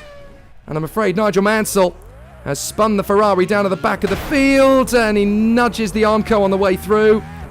So from the win in Hungary, down to the back in Spa. Well, here is Gerhard Berger in the McLaren, still trying to keep up with Riccardo Patrese in the Ligier. As there is Gilles de Ferran, the other young Brazilian, who is kind of acting as the apprentice to the sorcerer Ayrton Senna. So the Porsche Williams team still making steady progress. Gilles de Ferran still not doing a bad job as he continues to fill in for Thierry Boutsen. Of course, Thierry Boutsen will return to the fray for the Spanish Grand Prix later on this year at the Catalunya circuit. And that's Gugelmin. Gugelmin in the Lola has gone off on the exit of Pouhon. So Gugelmin recovers, but unfortunately the Lola is now down at the back of the grid. There is a last gasp effort to try and keep Lola on the grid for 1992, although they were not included in the original starting lineup for next year. So Patrese still trying to stay with Senna as Michael Schumacher now sets the fastest lap of the race in the Ferrari, and we ride on board with Marc Blundell in the Benetton Porsche. Still having a sizably good run. Brundle and Blundell just outside the top 10, the Benetton team. They've not had it all their own way with Lucy Ballwood in charge. But certainly the team continues to have its ups and downs, its twists and turns. And that's Martin Donnelly coming to a stop with a throttle issue. Mind you, he has managed to get himself back to the pits in time, so that at least gives him a second chance. But Donnelly dropping to the back of the field. Meanwhile, Piquet getting his run up the inside of Mika Häkkinen. No chance. Two world champions going wheel to wheel. Mika Häkkinen, the world champion of 1990, and the three-time champion Nelson Piquet, who of course has hit out against his Arrows team. He says this is going to be his last Grand Prix, the Belgian Grand Prix, before he joins Emerson Fittipaldi's team effort. Now that tells us a little bit about the pace, because Senna is on a one-stop strategy, and all four of the cars behind him are on a two-stop strategy. So Schumacher, no wonder he's going quickly, but Senna is on a very heavy one-stop strategy here in the Williams, so he clearly feels that's the best way to go. Piquet, meanwhile, struggling behind Häkkinen. But Nelson Piquet has said this is going to be his last Grand Prix for the Arrows team before he sets up shop with Emerson Fittipaldi and the Fittipaldi team for the rest of the year. So it could be very interesting to see what happens from here on out from them. Up the grass they go again. And it's going to be interesting to see what happens with Barrichello, trying to get the battle now on his fellow countryman, and he's got past Piquet. What a move from Barrichello. That took some bravery there. And the young teenage star, Barrichello, has proven himself to be a dab hand here, going wheel to wheel with Nelson Piquet and putting on an excellent display. As we ride with Gerhard Berger, now a couple of seconds back from Patrese.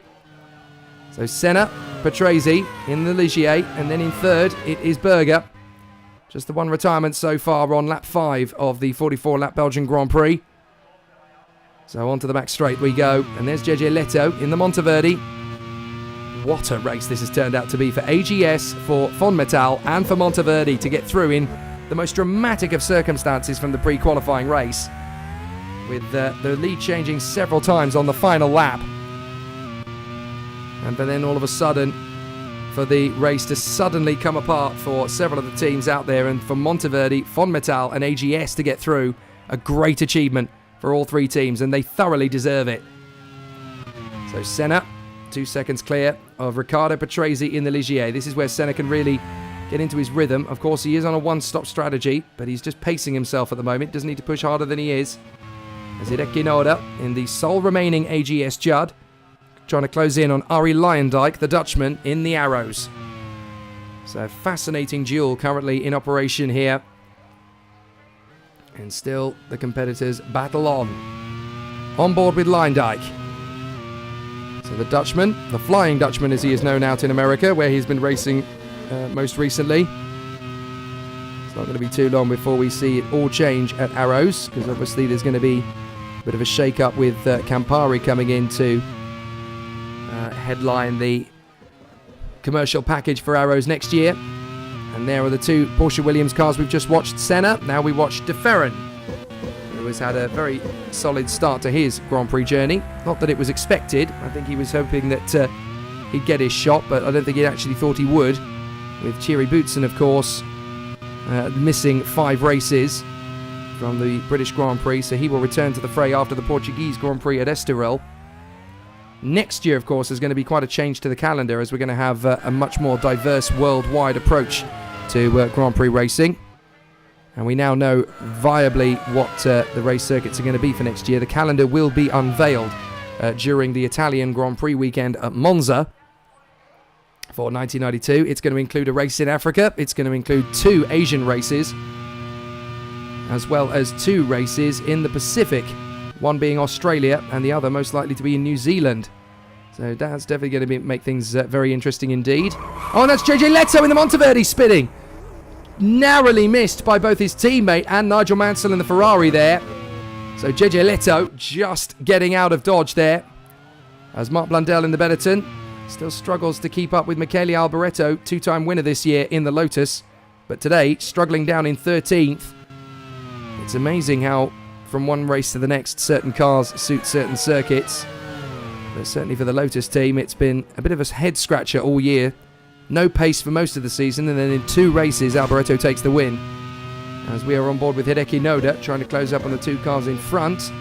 That is Nigel Mansell in a Ferrari, I do believe, and he has just managed to overtake one of the Benettons, I think, is that? Has he got past?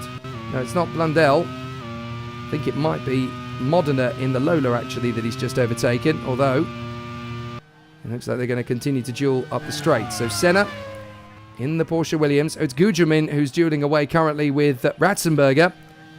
So Gugelmin storms his way past Roland Ratzenberger in the Von Metal. Oh, and that's Emmanuel Collard! Collard in the Brabham, so that's who was dueling away with Modena. So Emmanuel Collard spins in the Brabham, unfortunately. Big mistake for him as he now recovers and gets back into the action again. And there's a big problem, a big lock-up for the car in front. Is that a car failure? No, it's just a lock-up for Hideki Noda. As Martin Donnelly pushing very hard. Fortunately, the Von Metal still going strong despite its throttle problems earlier. Ari Leyendijk flirting with the limit up the top of Radion. So that was very close indeed for the Dutchman. But Gerhard Berger in 3rd position in the McLaren. Ever present, those McLarens in the top 5. They may not win every race. In fact, they've only won once this year, but the very smart and mature team management of Dave Goddard keeping McLaren up at the sharp end of the teams for 1991. They just keep banging in decent top 5 results. That's the way to win championships. It's not just about winning. You also have to do a fairly sizable job of keeping the car in the points.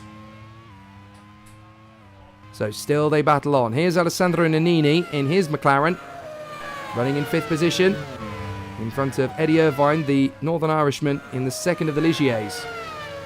So we've got 2 McLarens, 2 Ferraris we did have, because obviously Schumacher was up there, but Mansell's dropped back now.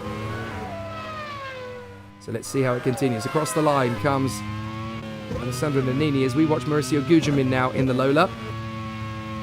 Still trying to get himself to the top 10. Remember, only the top 10 cars across the line score points, but you've got all sorts of things to take into account after that. You've got the things, you've got to remember there's scrutineering that still has to come forward. All sorts of difficulties that have to make their presence felt. So Senna in front of Patrese and Berger. And of course there is a new stewarding system, a new scrutineering system that's been put in place from the Belgian Grand Prix onwards. So at the end of the race we'll see what has emerged. But penalties have been informed to the drivers will be still as tough, but at least they'll be a little bit more regimented moving forward. A lot of the decisions by the stewards at the Hungarian Grand Prix post-race were actually thrown out as too draconian.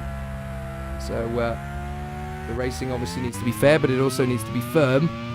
But when you cross that line into slight insanity, which some of the decisions were starting to look that way, particularly towards 2 or 3 of the teams. Martin Brundle slowing in the Benetton, and that's very unfortunate for Martin Brundle, who came so close to winning the German Grand Prix at Hockenheim.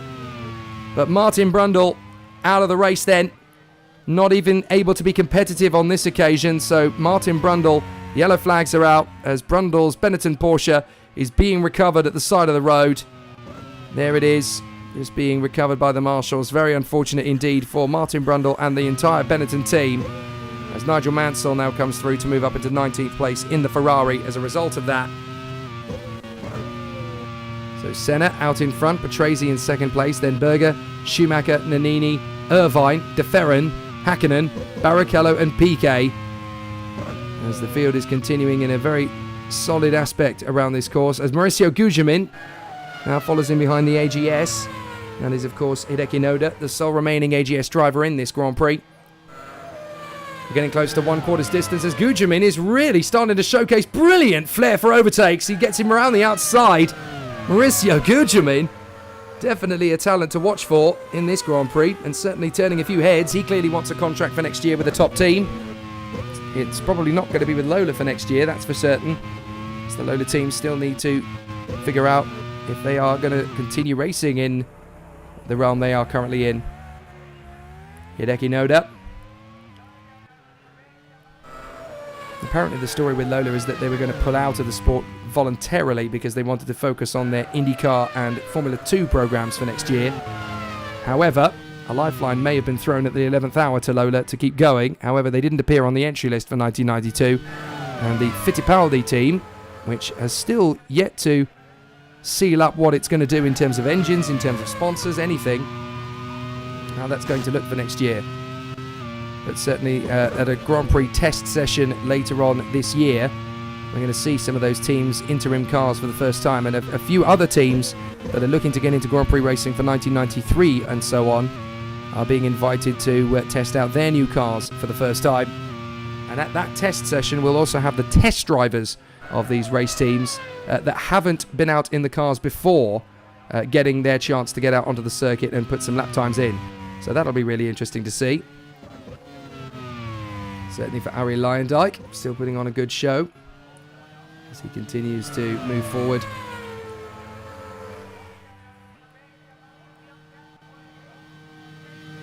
A really aggressive performance here from the Arrows team at this point.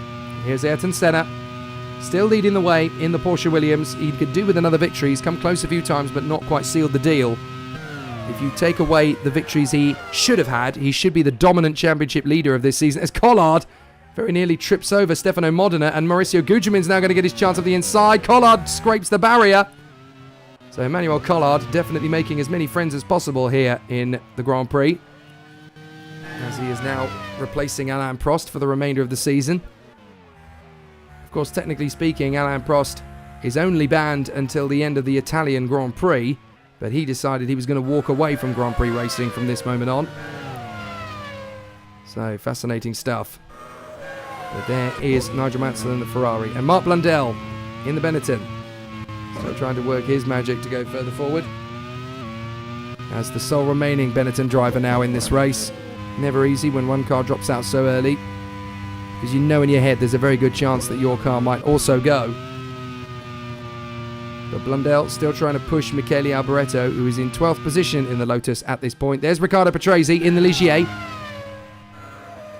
Still putting on a good showing here in front of Ayrton Senna, as Collard has got a problem, and Collard is pulling off. Well, I did wonder if his one or two excursions were as a result of something going wrong with the Brabham, and it looks as though we were right. Oh, and Berger scrapes the wall through the bus stop. Now, Gerhard Berger's got to be careful because he's got Michael Schumacher bearing down on him in the Ferrari, and here comes Schumacher all over the back of the McLaren now. And you've got Nannini right behind him, you've got Irvine right behind him as Collard gets out of the Brabham and walks away from it, having pulled off the road. But this is a great duel for third position. Nannini. That's Frentzen! Frentzen in the Tyrrell has gone around.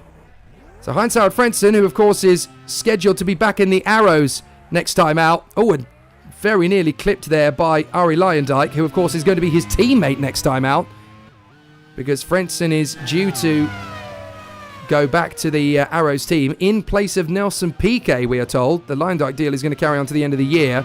Piquet will be essentially exited from the team. He'll be ejected from the Arrows squad. Oh, it looks like Mansell's got past Berger. Schumacher, I should say, has got past Berger. So I do believe that Michael Schumacher in the Ferrari has now managed to get himself into third position.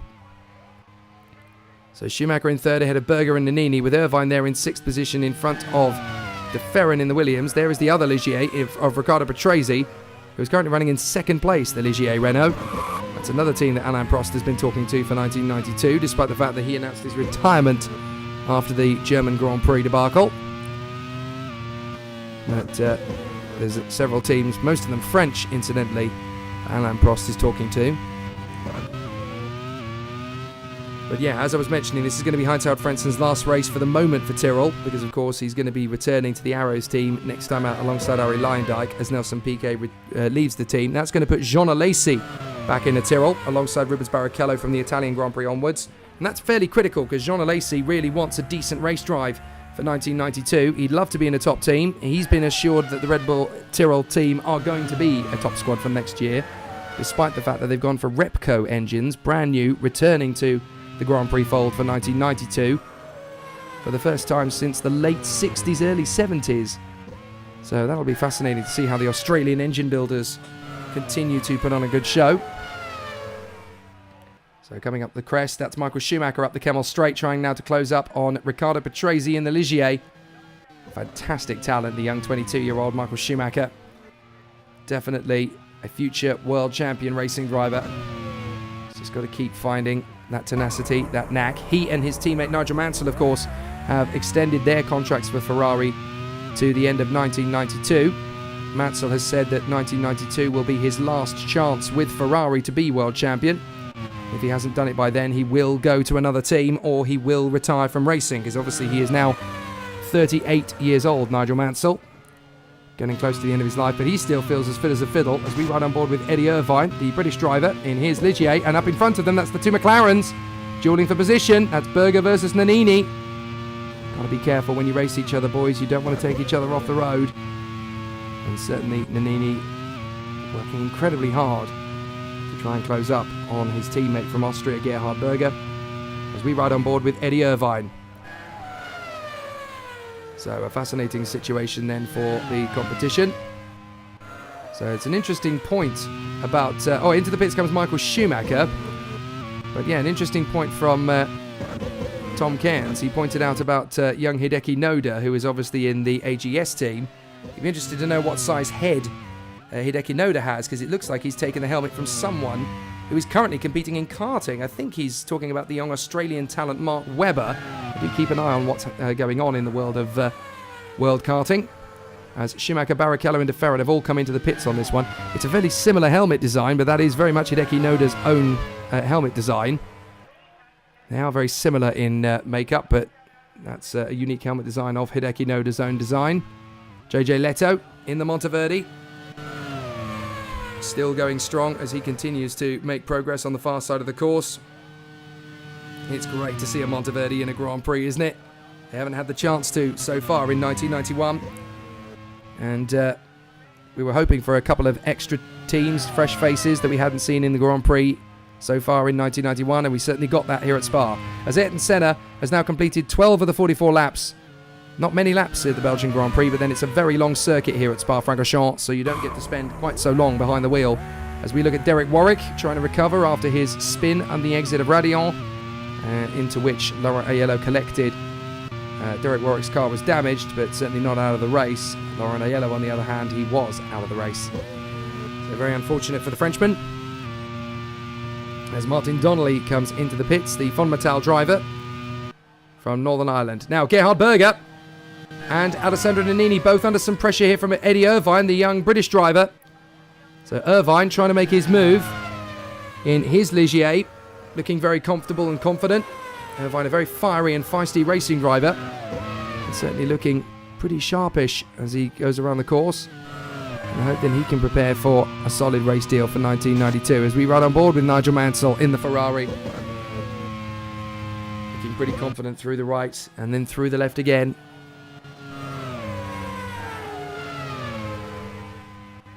Some big talents in this field, still trying to make some sturdy progress. There's JJ Leto in the Monteverdi, hoping to continue his march up the ranks. And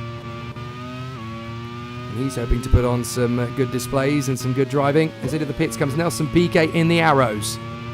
So Nelson Piquet comes in. That's going to shuffle him down the order a little bit. He'll rejoin behind Rubens Barrichello in the Tyrrell. That's about where he was. So no major shocks there. As Riccardo Patrese in second place is still only 4 seconds back from Senna in the Williams, which tells me actually a lot about the raw pace of Senna. There is Hideki Noda, the Japanese driver, running in his very unique helmet design. Coming off the turn and down the stretch again. As Roland Ratzenberger, 20th position in the race, the Austrian, now making his way into the pits. And still the drivers climb up the crest once again as Gerhard Berger runs in third in front of his teammate Nannini, who's struggling from the pressure of Irvine. And there is Marc Blundell in the sole remaining Benetton. Still going strong, the Benetton Porsche. And still looking very comfortable and tidy out there on the course. But then we also have several other drivers trying to move their way further forward and trying to get themselves up the ranks. As we look at Gerhard Berger, 3rd position. Eddie Irvine in 5th. Oh, he brushes the Armco as he comes through the bus stop. And into the pits comes his teammate, Riccardo Patrese in the Ligier. So Patrese in the Ligier becomes the first of the big players in this one to make a pit stop. It'll still be quite a few laps until Ayrton Senna makes his, because he's on a 1-stop strategy. But Berger, Nannini and Irvine are all on 2-stop strategies, as is Michael Schumacher in the Ferrari. So they're all going to try and take this one to Ayrton Senna in the hope that they can edge the Brazilian into making a tactical error, or even just making a physical mistake out on the track himself. And Senna pushing hard into Les Combes. The car did look a little bit out of sorts there, actually. Not to preempt anything, but this is not done yet by any stretch for Senna out in the lead of the race. Yes, he's got 8 seconds on Gerhard Berger, but that is not the whole story right now. He's on a 1-stop strategy. Everybody else is on a 2-stop strategy. So Senna has not only got to make 1 visit to the pits over 2, but he's also going to make the tyres last the distance so that he doesn't lose quite so much time in the latter stages of his stints. That's where things are going to really become a headache for him. And Gugelmin in the pits, as Roland Ratzenberger continues to charge forward in the Fonmetal. Still having a very solid race of it, the Austrian. Not pushing too hard, not giving himself too much to do, but still plenty of racing to come in this one, and plenty still to do. But it is a really sensational battle for all of the competitors out there. So Senna still leads the way, and Nannini getting his way around the outside of the Fonmetal to keep position, but also to shake off the attentions of Eddie Irvine for a brief while longer. Still a lot to do as Irvine gets around the Fonmetal and comes straight into the pits. So Eddie Irvine in the Ligier coming down pit road. He will slow the car right down to 50 miles an hour. It's quite a strict pit stop limit that has been enforced by the governing body of the Grand Prix World Championship. This is only the 2nd year of that pit stop limiter, by the way. Of course, last year it was introduced, and to much great thanks and representative of safety for doing so. Up to the chicane, through the right and through the left, and that's an off for Hideki Noda. So Noda has gone off at Pouhon. So the AGS driver has pulled off the Carl Wendlinger, unfortunately for him, as he drops it at Pouhon, tries to get the car going again. Well, that's one way to spin turn the car back onto the racetrack. But he's definitely going to let everybody go through in the process. And as Noda rejoins, that's now down at the back of the field, unfortunately. So there's Berger in front of Nannini. Still having a very solid race here at the Belgian Grand Prix at Spa, as Mansell is now going for his teammate Schumacher. So Mansell is on a 1-stop strategy, don't forget. Schumacher's on a 2-stop. So if I'm Schumacher, I'm in communication with the Ferrari team, and they're going to get him to let Mansell go through and maximise his last end of the stint as Derek Warwick overshoots at turn 1. So still a lot to do here in the Belgian Grand Prix in 1991. At the moment, it is Ayrton Senna who leads in the Porsche Williams by 7.5 seconds to Gerhard Berger, with Alessandro Nannini not too far away from him. Then it is Mika Hakkinen, the world champion, in the Brabham, in front of Riccardo Patrese in the Ligier, who has stopped. Eddie Irvine in his Ligier, who has stopped. Then Gilles de Ferran, Rubens Barrichello, Nelson Piquet, and Michele Alboreto, all of whom I do believe have made their first pit stop of the race. And Berger in the McLaren is in. So Gerhard Berger hands the reins of second position over to his Italian teammate Alessandro Nannini as we run on board with Senna on the run through Eau Rouge and then up the climb to Raidillon. Then along the Kemmel Straight once again. There's Zanardi. Very good work indeed from Zanardi to be as competitive as possible in the Monteverdi and just to keep himself in the hunt for as long as possible. No idea that he was going to come through for the win in pre-qualifying. The celebrations on the podium were absolutely bombastic. So we're on lap 17 of the 1991 Belgian Grand Prix. And that's Patrese! Patrese goes off! Patrese goes off at the top of Raidillon. Now that was the closest challenger to Senna prior to that. So Patrese has gone off at the top of Raidillon, and that really has ruined the team's chances. So Riccardo Patrese recovers, but I'm afraid that is game over for the Italian. Now, we didn't really see what happened to cause it, But he just went over the top of the curbs. Thought we could get a replay of it, but unfortunately, the majority of the incidents already happened. So Riccardo Patrese recovers, gets back onto the road behind Michele Alboreto. Behind Barrichello and Piquet, the two Brazilian drivers. So it is very much game over in the hunt for the victory, for the moment at least, for Riccardo Patrese, the Italian in the Ligier. So he gets going again, but my goodness me, has that annoyed his afternoon. So out in front, it is still Senna in the Porsche Williams. And it's very much win or bin for the Brazilian in 1991. He's had a lot of victories taken away from him for mechanical problems, as Leon Dyke makes his bid on the Lola of Stefano Modena. Really desperately trying to take this on board. But it is a fascinating, fabulous run so far, as Modena now duels wheel to wheel with Leon Dyke in the second of the Arrows cars. And Dario Leon Dyke really feels like he's got an opportunity here. Who's going to dive for the inside line and gets through. Good run from Leon Dyke, as Nannini gets into the pits as well now in second position. So Alessandro Nannini is going to make his pit stop, and that's going to drop him out of the top three for the time being. And that's Senna! Senna spins! Senna spins at the top of Radion! Ayrton Senna, the race leader, spins at the top of Radion, gets the car going again. Wow, what a scare for the world champion of 1988. Ayrton Senna bins the Williams, but manages to recover. Boy, is he a lucky man. Ay, ay, ay. That just shows you, even the best in the business is not going to get away lightly in Grand Prix racing in 1991. Ayrton Senna very nearly threw away the victory in the Belgian Grand Prix. Now, I do wonder if there's oil down at the bottom of Eau Rouge and up to the top of Radion, because even for a Grand Prix, quite a few drivers are going off at that point. And if Senna's going off, well, then nobody's particularly safe. But as a result of the pit stop swing, Mika Hakkinen now finds himself in second position, the reigning world champion in the Brabham. I wonder if he's on a one-stop strategy, actually, because if he is, then they don't have too long to wait till his pit stop. Senna certainly doesn't have too long to wait till his pit stop either, as we look at the other Williams of Gilles de Ferran, who is, of course, replacing Thierry Boutsen. Very little experience in the junior formulas, but certainly he was quick in everything, and the British Formula 3 Championship leader. But thrust into the limelight at Williams thanks to Thierry Boutsen's ban, which lasts until the end of the Portuguese Grand Prix weekend.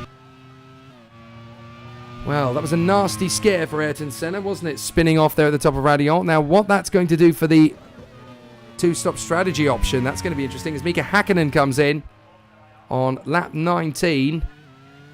So Mika Hakkinen has gone fairly long into this race. He could probably go the full length of the race now as well. So that's definitely worth considering as a one-shot. If you have a chance to get a free pit stop out of it, then why not? Is that a slowing Ligier? No, but there's definitely a car slowing in the distance. That looks to me like it could be one of the Monteverdis, actually. So that is JJ Leto. He's got a puncture, but he's not pulling off. He's not pulling off. Look, JJ Leto is leaving his car in the middle of the racetrack. Well, JJ Leto, I'm afraid to say the Finn may well have the book thrown at him for that one, because he's literally parked his car in the middle of the racetrack to let everybody fly around him. He has not made any efforts to put his car on a marshal post, and that is absolutely disgraceful. So, big problems there. Fortunately, the marshal runs out and brings the car back off the line before anybody hits him, but goodness me, that was a terrifying moment as JJ Leto brought his car to a stop on the road. He didn't pull off the road at any point. I don't know whether he couldn't pull off the road or whether he just decided against it. He was so disappointed.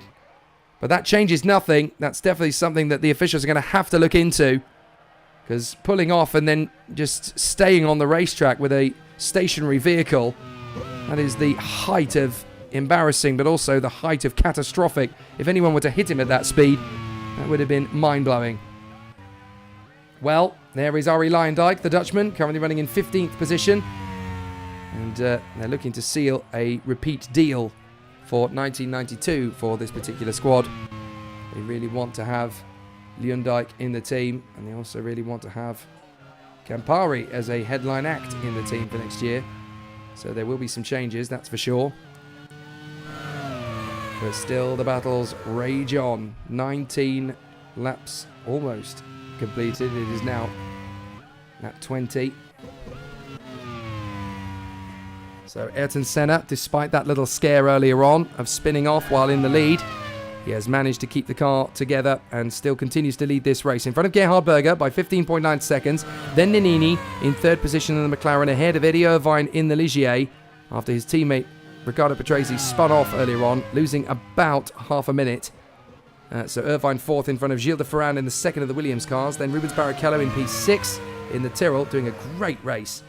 Piquet in 7th place. 8th is Mika Hakkinen after his pit stop. 9th is Patrese. 10th is Michele Alboreto.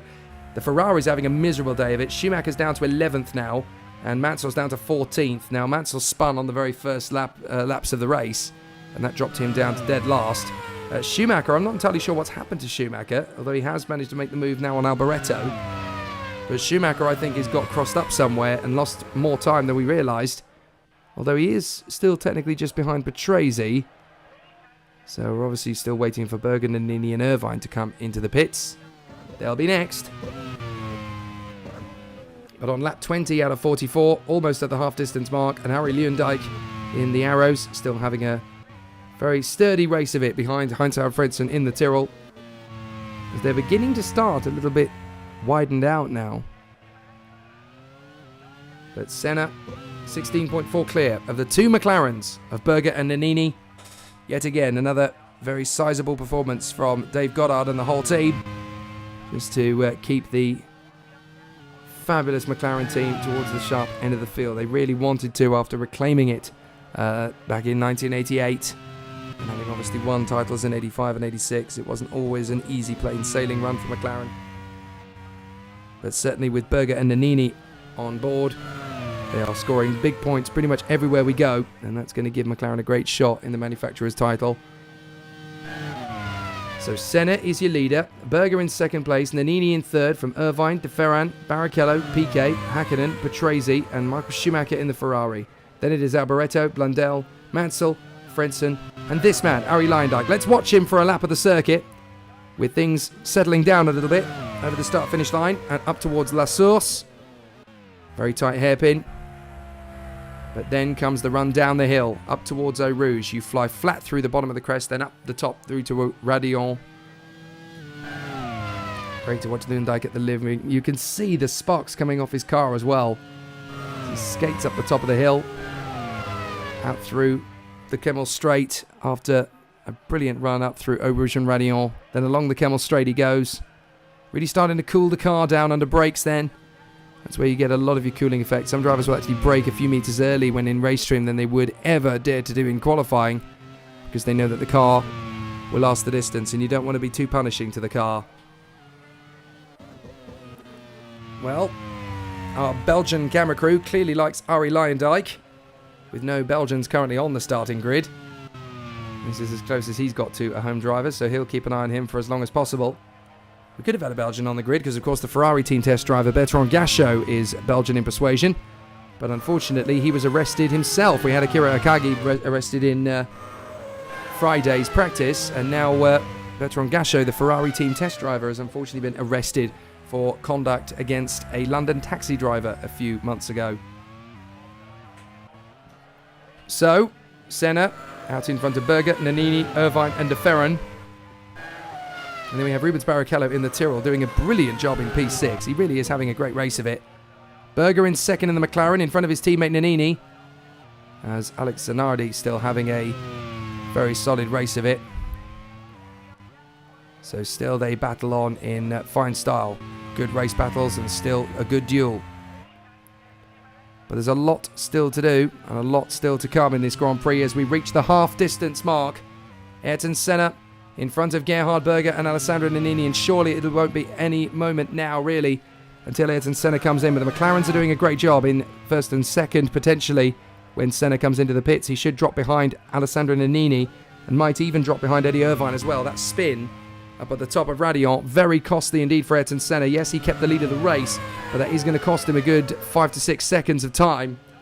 and that certainly helps out the others to maintain their close proximity to him.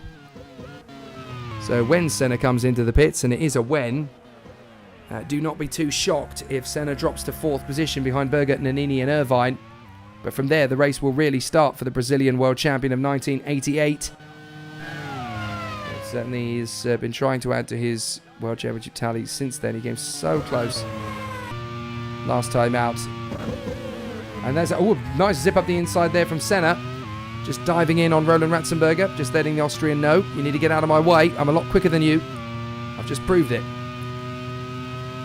So he darts through. No problems at all then for Senna. As he continues on lap 23, just beyond half distance. We have completed the first half of the race, and now we're going to the second half. But look at how close the proximity of Berger and Nannini are to each other. They've had a fabulous run of it, the two McLaren teammates. Berger and Nannini keeping each other honest there in second and third. There they are. Just forcing each other to go that little bit harder, to push a little bit faster. Just wheeling each other around the course now. Berger and Nannini, you've got to be careful that you don't misunderstand each other and end up taking the lead by ill means. Or, of course, taking the title by ill means would certainly be even bigger than that. So they come, Nannini all over the back of Berger still, as we ride on board with Ayrton Senna. Still having a perfectly tidy race. And still loving every second of this.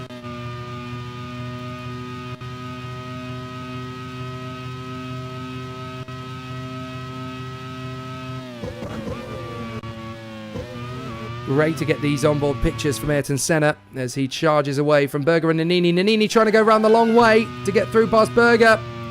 No, you don't. Gerhard Berger happy to run in front of Nannini. They can race. They can give each other no mercy. But they are not allowed to hit each other. That's the golden rule. So Nannini all over the back of Gerhard Berger as we watch Ayrton Senna in the Porsche Williams lead the way. Nelson Piquet now trying to go and have another go at Rubens Barrichello as they fly up through the left-hander, and here comes the chance for Piquet. You've got to commit if you're going to pass Barrichello. No, he bails out of it. And that's kind of been the story of Nelson Piquet over the last couple of years, really.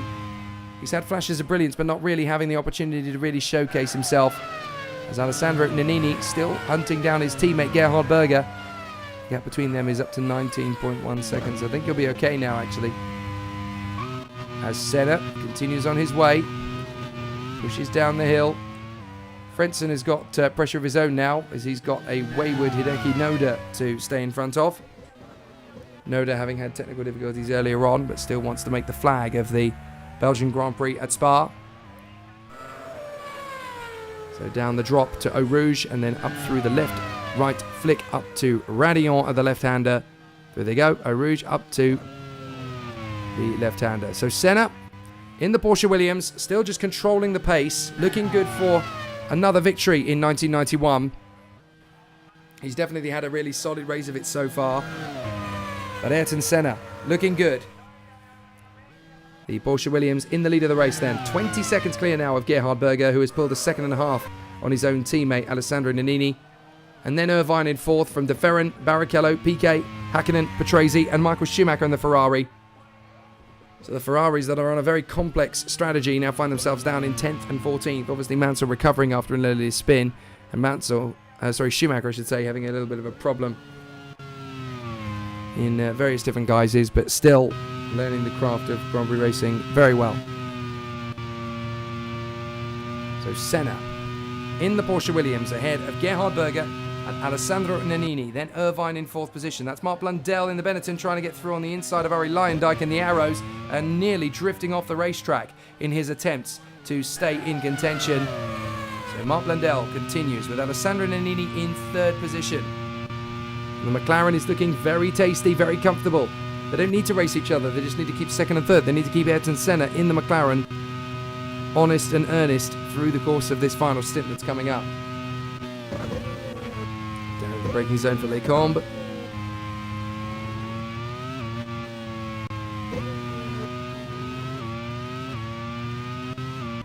So great to see these pictures. Mika Hakkinen in the Brabham. Now trying to steal the position away from Piquet, but in the distance, he's got problems of his own because Patrese's just got through as Michele Alboreto saves the Lotus from a similar fate to that befallen from Ayrton Senna a short while ago. That top of the hill is really tricky indeed, isn't it? Michele Alboreto, though, in the Lotus, has won twice with 20 laps to go. He still feels he's got a shot of points at the very least. Maybe I would say the win is out of the question, but certainly points could well be on offer for him. As Mark Blundell is trying to make his bid, going to go wheel to wheel with Arie Luyendyk in the Arrows, and they will drag race down the Kemmel Straight. Blundell tucks back in behind Luyendyk as Ayrton Senna sets the fastest lap of the race, and Blundell's going to dive through. Will he take the position away from Luyendyk? He has done so. It may be out of line of the cameras, but that's exactly what he's achieved. As there is the Japanese driver Hideki Noda, British Formula 3 champion. So it was very nice to see how the drivers competed. How they competed for position. Just the one remaining AGS car in the race. That is Hideki Noda, the Japanese driver. And there's Berger in the McLaren. 21 seconds back now from Ayrton Senna. It was gone quite a long way into this Grand Prix. Clearly feels as though he can go a little bit further and get a little bit more out of that final stint if he makes the stint a little bit shorter. Very hard to tell. How is it going? That's Gilles de Ferran in the Williams. Running in 5th position now. Oh, that's Nelson Piquet. Piquet's car is on fire. Piquet in the Arrows is out. Well, ladies and gentlemen, you just witnessed Nelson Piquet's final Grand Prix in an Arrows. Possibly even the last time you see him at this level in a Grand Prix car, because although the Fittipaldi team has stated that Piquet will drive for the team alongside Emerson Fittipaldi, with Christian Fittipaldi coming into the team to replace Emerson in 1993, at the moment that is all hearsay, that is all words, it's all conjecture. We don't know whether that's actually going to turn into a concrete deal or not yet. So we ride on board with Barrichello in front of Patrese, Hakkinen, Schumacher and Alboreto, and that's the remainder of the top 10 behind the top 5 of Senna, Berger, Nannini, Eddie Irvine and Gilles de Ferran. But the McLarens of Gerhard Berger and Alessandro Nannini are running in 2nd and 3rd and having a very solid race of it. Hakkinen pushing so hard. Look how much manoeuvrability there is in the front end of that Brabham if he goes even slightly wide. That's the problem. He's still battling away with each other as we run on board with Mika Hakkinen, world champion. Currently running in 8th position in between Riccardo Patrese's Ligier and Michael Schumacher's Ferrari. So still those McLarens. Duel away for sector times, Berger and Nannini, 2nd and 3rd. But that's big points for McLaren if they can hold that together for the end of the race. Irvine in 4th position in front of the Williams of Gilles de Ferran. And then Rubens Barrichello in P6 in front of Riccardo Patrese and Mika Hakkinen. By this point in the proceedings, of course, the race going to be continued. As that's Senna! Senna's pulling off! Senna and the Williams again in trouble! Ayrton Senna, yet another victory, disappears for the Brazilian. Just when you think he's going to catch a break, and Senna is out again. Well, the man who won the Indy 500 earlier this year, won the Canadian Grand Prix earlier this year. And that's de Ferran in the other Williams. I don't believe it. They've both gone on the same lap. Heartbreak Hotel. Check in 2 Williams drivers, please. That is just so disappointing for the Williams team. On the same lap, both Senna and de Ferran out. Well, no points for Williams then in Spa. And if you're Sir Frank Williams, if you are Patrick Head, if you are Scott Woodward, what a disaster. What a way for this race to suddenly fall apart in the closing stages of the second half of the race. Senna had not even made his pit stop yet. He was about to. But big problems then for Senna and for de Ferran as the Williams team are out in one fell swoop. Now that promotes the McLaren team to 1st and 2nd. So there they are pushing each other. Berger and Nannini, 1-2 for McLaren at the moment from Eddie Irvine in the Ligier. Then Rubens Barrichello in the Tyrrell and Riccardo Patrese in 5th place in the 2nd Ligier. Riccardo Patrese's got to be smarting from that spin at the top of Radio earlier on, because if it weren't for that, he would be leading the Belgian Grand Prix at this point. Then Schumacher in 6th position from Hakkinen, Alboreto, Mansell now back into the points, and Mark Blundell in the Benetton. So Frentzen is 11th, Luyendyk is 12th, 13th is Gugelmin, And then in 14th, it is his teammate Stefano Modena in front of the Lotus of Derek Warwick. As into the pits comes Alboreto for his pit stop in the Lotus. But look at how close the two McLarens are. And here comes Frentzen trying to make his bid to close in on Mark Blundell and try and go for the overtaking move. So Blundell wants the piece of this as we will now watch the Ferrari of Michael Schumacher. Just a place in front of Mika Hakkinen in the Brabham, and then behind him you've got Nigel Mansell in his Ferrari. Exceptional racing here at Spa. Well, through the no-name corner. Up to the left-hander at Pouhon. And now all of a sudden, all bets are off again as we look at Eddie Irvine in the Ligier, running in third position. That'll be a good result for him in third place if he can hold this together. Flying off the turn and up to the bus stop chicane. So through comes Irvine, just tucked up behind the two McLarens of Gerhard Berger and Alessandro Nannini. Then Irvine in third, as we know. Then Barrichello in front of Patrese, Michael Schumacher, and then Mika Hakkinen ahead of Nigel Mansell, Michele Alboreto, and Mark Blundell. As we have Frentzen trying to dive through up on the inside, and Frentzen in the Tyrrell goes off. He was trying to make his bid there on Blundell, and it failed. So Heinz-Harald Frentzen comes off the road then. Luyendyk through into 11th place. Gugelmin through into 12th. And so Frentzen is going to rejoin in the Tyrrell in 13th position. He was going the wrong way. Frentzen was going the wrong way there. Well, disaster for the Tyrrell driver. But Heinz-Harald Frentzen was motoring in the wrong direction. He's now gone back off the course again. At the same place. Now what's happened? So Frentzen rejoined. Oh, he spun the car. He suddenly realised he was going the wrong way. And spun the car even further off the road. Digging himself even tougher into the gravel. Oh dear, oh dear. Heinz-Harald Frentzen, you must be tired. Because that was a big mistake for the German talent to make there. Tucked up behind Mark Blundell. And that's Hakkinen! Hakkinen's gone off! And it looks as though there's a car that's come up. It's Schumacher! Schumacher's off! Schumacher in the Ferrari has retired. So Schumacher's had problems. Well, no, he's spun off on the exit of La Source, but he's got going again. So something happened to Schumacher, and then Hakkinen spun at the top of Radion. I do not know what happened to Schumacher. Something's definitely gone wrong there. And that's going to be a long explanation back at Ferrari later. Meanwhile, Hakkinen, he's the latest to overshoot at the curbs at the top of Radion. And he just throws the Brabham off the road. He's quite lucky, actually, that he can get going again. As Zanardi unlaps himself in the Monteverde to storm through into position. But yeah, very tricky stuff as Arie Luyendyk now comes into the pits in 11th position. And that drops us... Well, we now have, I think, 18 runners left in the race now. Yeah, 18 cars at the pit stops are... No, I appreciate it. That's the Lotus. That's the Lotus. Just caught that one out of the corner of my eye. That's Derek Warwick. So Warwick out of the race there. Very unfortunate indeed. And that puts Warwick on the back foot for the Italian Grand Prix at Monza. So Derek Warwick was already in dire straits after his initial off, which took place, of course, down at the first section of the course on only about lap 2 or 3. He lost the car and then got struck by a very unfortunate Arie Luyendyk, who is okay, we should point out, but that was not quite what he was after. So, Berger and Nannini, 1 and 2. Irvine in third position, 4.7 back.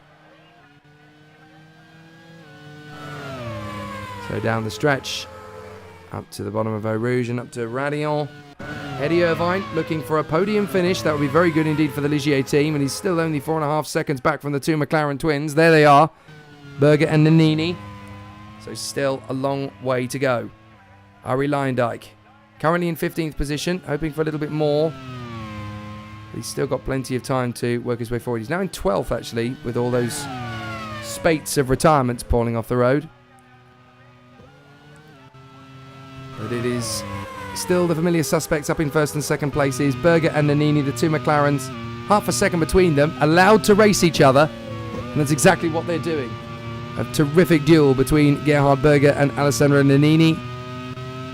And hopefully they can understand each other as through comes the Brabham of Emmanuel Collard.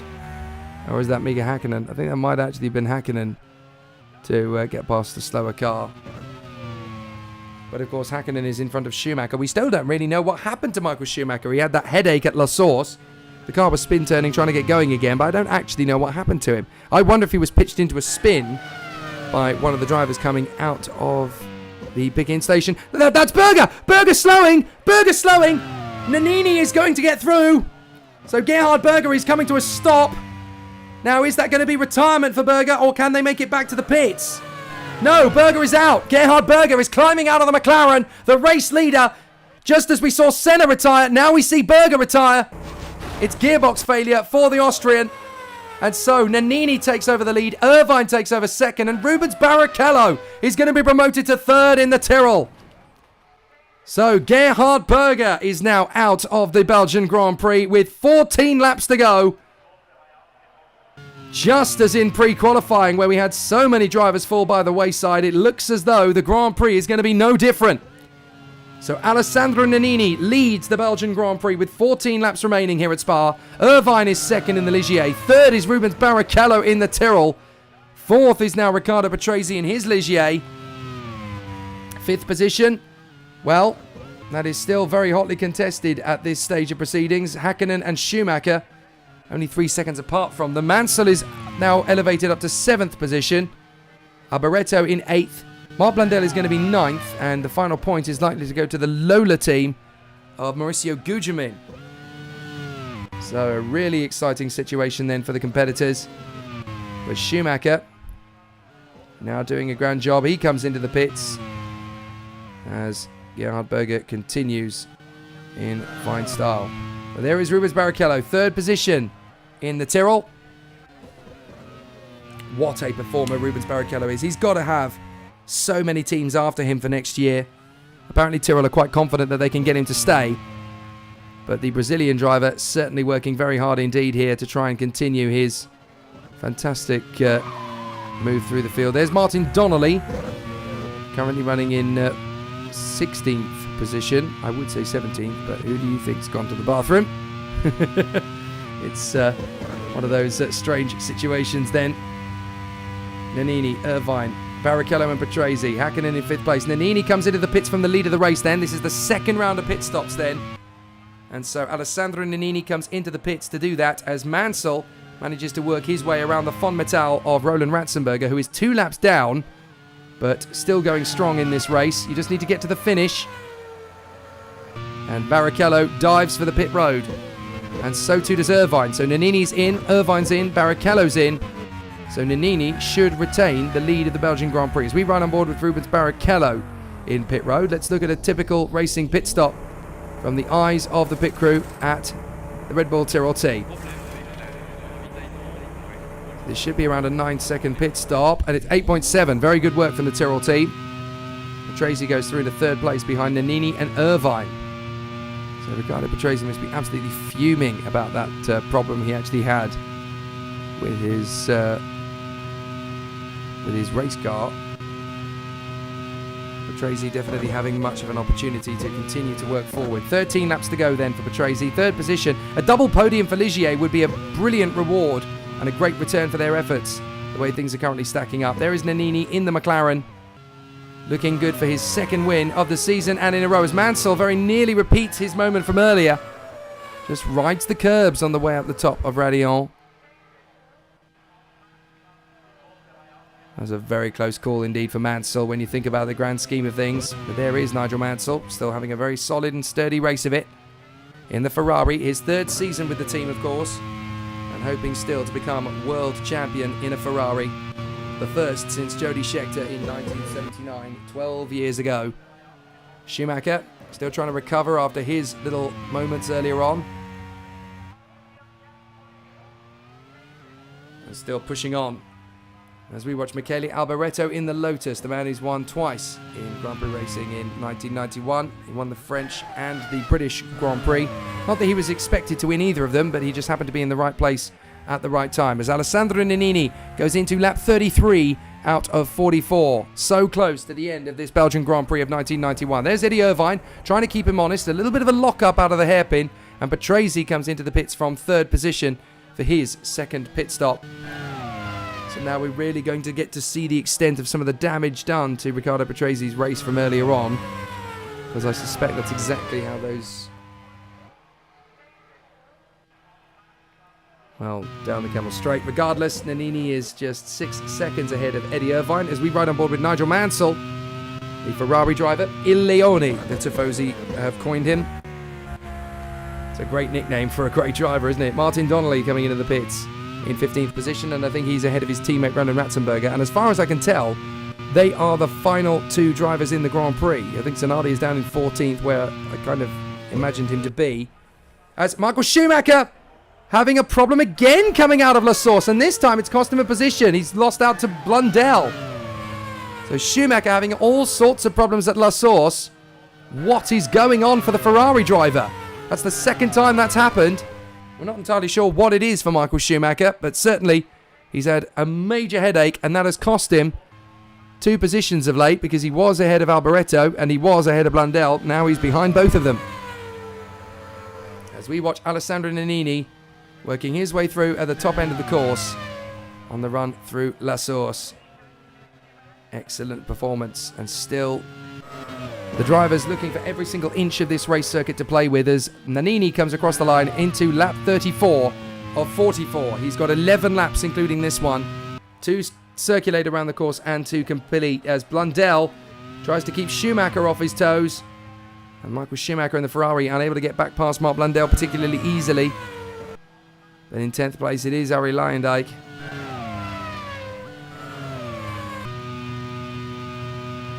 So on board with Michele Alboreto as he goes up the Blanchimont course complex.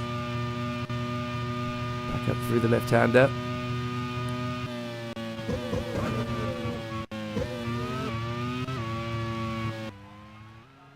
So there is Rubens Barrichello, 3rd position in the Tyrrell. He's got to try and get away from Patrese and Hakkinen.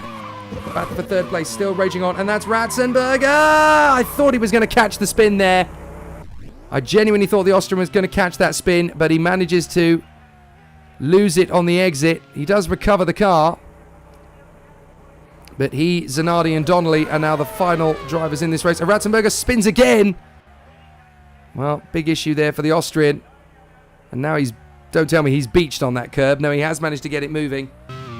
So Zanardi, Donnelly and Ratzenberger, along with Hideki Noda, are the last drivers in this race, the pre-qualifiers. They managed to get through. So we lost out with Laurent Aiello in the early stages. We also lost out with JJ Leto. Incredibly, all the other pre-qualifiers are still going. And what a race of it they're having. Alessandro Zanardi 14th. Donnelly and Ratzenberger 15th and 16th. And everybody else... well, Hideki Noda is in the mix there in 17th, I think. So still a very long race then. As Eddie Irvine comes through to complete lap 34. There are now 10 laps remaining in the Belgian Grand Prix of 1991. And it looks great for Eddie Irvine to get a podium here as Arie Luyendyk is looking good for a point for the Arrows team, despite the fact that his teammate Nelson Piquet was running considerably higher earlier on. Let's start looking at championship ramifications now because we've got 10 laps to go. So it is going to be a good one for Nannini again if the McLaren can hang on for the victory. Irvine in second for Ligier. They'll be delighted with that with Will Knight, team manager. Rubens Barrichello for the Tyrrell team, running a very solid race in third position for young Rubens Barrichello. Here comes Eddie Irvine towards us. So Irvine in front of Barrichello. Then Riccardo Patrese is fourth place in the second Ligier, although he could be leading this had he not had his problems from earlier on. Then Mika Hakkinen, the reigning world champion, fifth position in the Brabham. So looking pretty neat and tidy. Oh, Schumacher! What is going on in that Ferrari today? Schumacher is having a nightmare race in the Ferrari. Just nothing is going right. Mansell is currently in sixth position. Alboreto is in seventh. And there is Michael Schumacher in eighth position. He's bouncing off these arm codes like a pinball at the moment. As Mark Blundell finds himself in ninth position, looking for 2 points for the Benetton team. And then in 10th place, it is Arie Luyendyk, the Dutchman, who will score the championship points. Well, it's not done yet, that's for sure, as Modena still continues to duel away with Gugelmin. The two Lola teammates. Again, they've been told you can race each other as long as you don't drive into each other or take each other off the racetrack. So Nannini starting to explore opportunities here. There's Rubens Barrichello trying to drop Patrese. And the director is obviously wanting to wake up a little bit because he's darting around and flitting about from car to car at the moment. 9 laps to go here in the 1991 Belgian Grand Prix. It's looking really good for Alessandro Nannini in the McLaren. In front of the high rise of Eddie Irvine, in front of Rubens Barrichello and Riccardo Patrese. Then Hakkinen, Mansell, Alboreto, Schumacher, Blundell and Leondijk. But Alessandro Nannini, with 9 laps to go, continues to hold the McLaren up front. This is where he likes things. He doesn't like to be wheel-to-wheel too often with people. But I tell you what, he's really strong on that. And Barrichello's going to run wide at the first corner, and that's going to be enough for Patrese to get through. So Rubens Barrichello overshoots at the first hairpin at La Source. And Riccardo Patrese has managed to get his way up into 3rd position. Thanks very much. Ciao, ciao, says Riccardo. 3rd position is now mine. Finders, keepers, losers, weepers as they go onto the Kemmel Straight. And certainly for Riccardo Patrese, he is having a very sturdy and solid race of it at the moment. Having an absolutely terrific run. There's Frentzen. Now Frentzen is lapping a back marker, I think. I don't think that's full position that he's made the move there. Although Frentzen is just 1 place away from the points. So he's got a great opportunity to score points as the race continues. But you're obviously going to have to get up into a point scoring position fairly ruddy rapidly, because we are definitely running out of laps and running out of time to continue the race here. So there's going to be some really interesting situations then for the drivers as they continue all the way to the flag. But we're going to have some very happy McLaren mechanics on the pit wall. We could have had some absolutely jubilant McLaren mechanics if they'd have come 1st and 2nd. And Berger was looking good up until that point when his car broke down. But you can't win them all, as they say. And unfortunately on this occasion, you've definitely heard the likes of Berger and Senna learn about that the hard way. Plenty of race wins for both drivers have slipped through their fingers through the course of 1991, largely due to mechanical problems. So, a fabulous situation for the competitors. But it'll be a really exciting run for... Oh, a bit of an incident there. Now, who's that? That's a Lotus. That is Alboreto. So, Michele Alboreto is going to drop out of the points. So, Michele Alboreto is going to park up and retire from the Belgian Grand Prix. So, that is bitter, bitter disappointment then for Michele Alboreto. And with just 8 laps remaining, the Lotus will not score points as Zanardi gets out of the way of the feisty Nigel Mansell. So Leondijk is going to move up to 9th position, 2 points for the Arrows team, and Heinzhard Frentzen is going to put the 2nd Tyrrell into the points again. So that's good news for Sam Hall, but it drops us to just 16 runners in the Belgian Grand Prix. Certainly more finishers than we had in the pre-qualifying race. But a very tricky and very tough situation for the drivers out there as we continue to battle around the course. 8 to go. Nannini coming towards us here as we fly up through Blanchimont. What an opportunity this is for Alessandro Nannini. He won the German Grand Prix earlier this year and has a great chance to add to his tally. As Rubens Barrichello running in 4th position behind Riccardo Patrese. The 2 Ligiers are on the podium instead of the 2 McLarens that we thought we were going to have. There's just 1 McLaren left in the race now, leading it though. So Nannini 7.3 clear of Irvine. Then Patrese and Barrichello. Mika Hakkinen in the Brabham is next up. And then we have Nigel Mansell in front of Michael Schumacher in the Ferrari, who's had a horrible race, it has to be said. And Zanardi is slowing. Well, what a heroic drive it's been from the Monteverdi driver. You have to give him full credit. Alessandro Zanardi has been one of the stars of this weekend, winning the pre-qualifying race dramatically on the final lap, but a puncture is going to put the Monteverdi out of the race. Fair play to David Junt and the Monteverdi team. They have turned their fortunes around here at Spa. They utterly, utterly deserve to get into the Grand Prix. Neither car will finish, but boy, did they give it a brilliant shot here at Spa. And hopefully, that won't be the last time we have seen a Monteverdi race in a Grand Prix. Well, it's certainly a dramatic end, that's for sure, for the Monteverdi team. But the 2 Fonmetals, I can point out, they are still going. We've got 15 cars still in the race. Donnelly and Ratzenberger in their Fonmetals are still going. So is the AGS of Hideki Noda. And they are the only... They only just managed to get through. David Junt pointing out the smallest wish Not coming true, sadly, but they put it all into the pre-qualifying. But it is great to see the two Monteverdi drivers, JJ Leto and Alex Zanardi, getting through. However, JJ Leto is definitely going to be given a lot of stick, I think, for parking his car on the race circuit as the puncture hit his car, as Donnelly very nearly throws it away at the top of Radion. And is that going to be Hideki Noda storming past him to move into 13th place? I think it is. So Noda is going to get through. So up to 13th position now comes Hideki Noda in the AGS. Now, that may not seem like that big a deal, but if we lose more cars, Hideki Noda has got past the Fonmetal of Martin Donnelly, and that could be a points-paying position at the end of the race. You never know. So it's important to stay as hungry as possible. So Hideki Noda still trying to get the AGS team their first ever Grand Prix finish. They've qualified a couple of times, but they never finished. So an absolutely fabulous situation.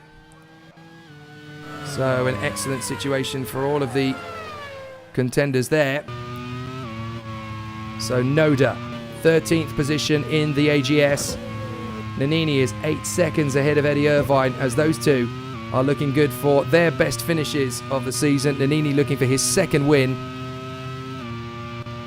But what a fabulous, fabulous run from the Ligiers of Eddie Irvine and Riccardo Patrese. They have been telling us for a long time, the Renault outfits, watch for us, because the Renault engine is gaining massively in stability, in speed, in confidence and in traction. And that Renault engine, I have a feeling that could end up being the most powerful engine in Grand Prix racing next year.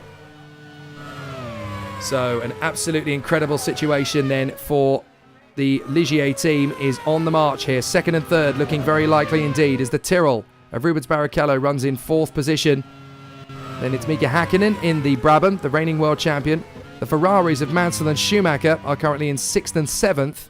So they'll score points, but certainly nowhere near the points they were hoping to. Not been a great race at Spa for the Ferrari team. Then Blundell, 8th position in the Benetton, a few points there. 9th place for Arie Luyendyk in the Arrows, and 10th position for Frentzen in the Tyrrell, as Nigel Mansell continues to push that Ferrari. Right from the start, Ferrari looked like they were going to have a bit of a nightmare, didn't they? It's never really been their Grand Prix. Patrese! Patrese is out! Riccardo Patrese is out from 3rd position! Well, gearbox failure again. This race has absolutely destroyed gearboxes, and it's happened again to Riccardo Patrese. So the podium is gone with 5 laps to go for an enraged Riccardo Patrese. The Italian is absolutely livid. Well, he could have won this Grand Prix, and he knows it, had he not spun earlier on. And Nigel Mansell rubs the Armco as he continues to try and push forward. Well, very difficult situation then, as all of a sudden Riccardo Patrese from 3rd position drops out of the Belgian Grand Prix. So everybody's going to move up one. Mansell in 5th, Schumacher in 6th behind Barrichello, now on the podium for Tyrrell.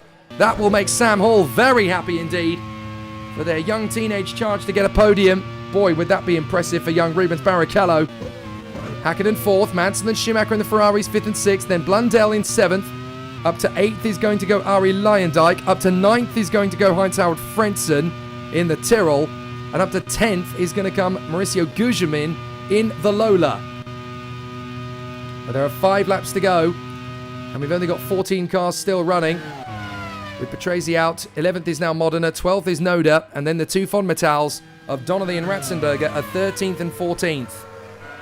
And I can tell you that at this stage, I'm fairly sure that everybody is going to be classified as a finisher. So a massive congratulations already, I think, to... Oh, Roland!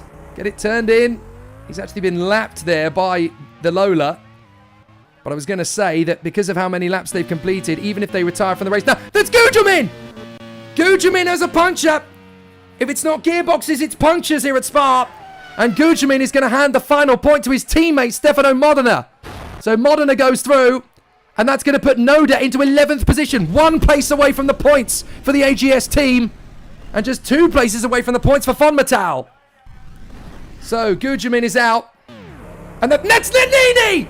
Ale Alessandro Nannini, the Grand Prix leader in the McLaren. Nannini out of the race with 4 laps to go.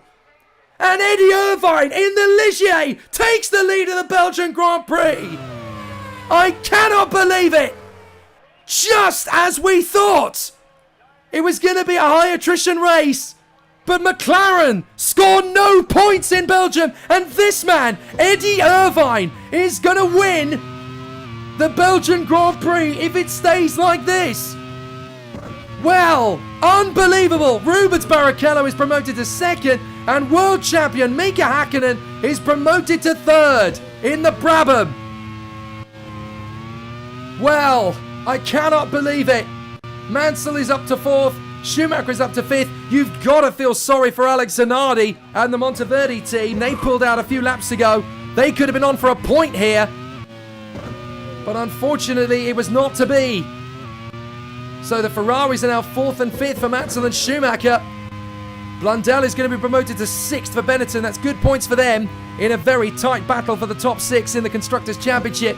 Benetton needed big points.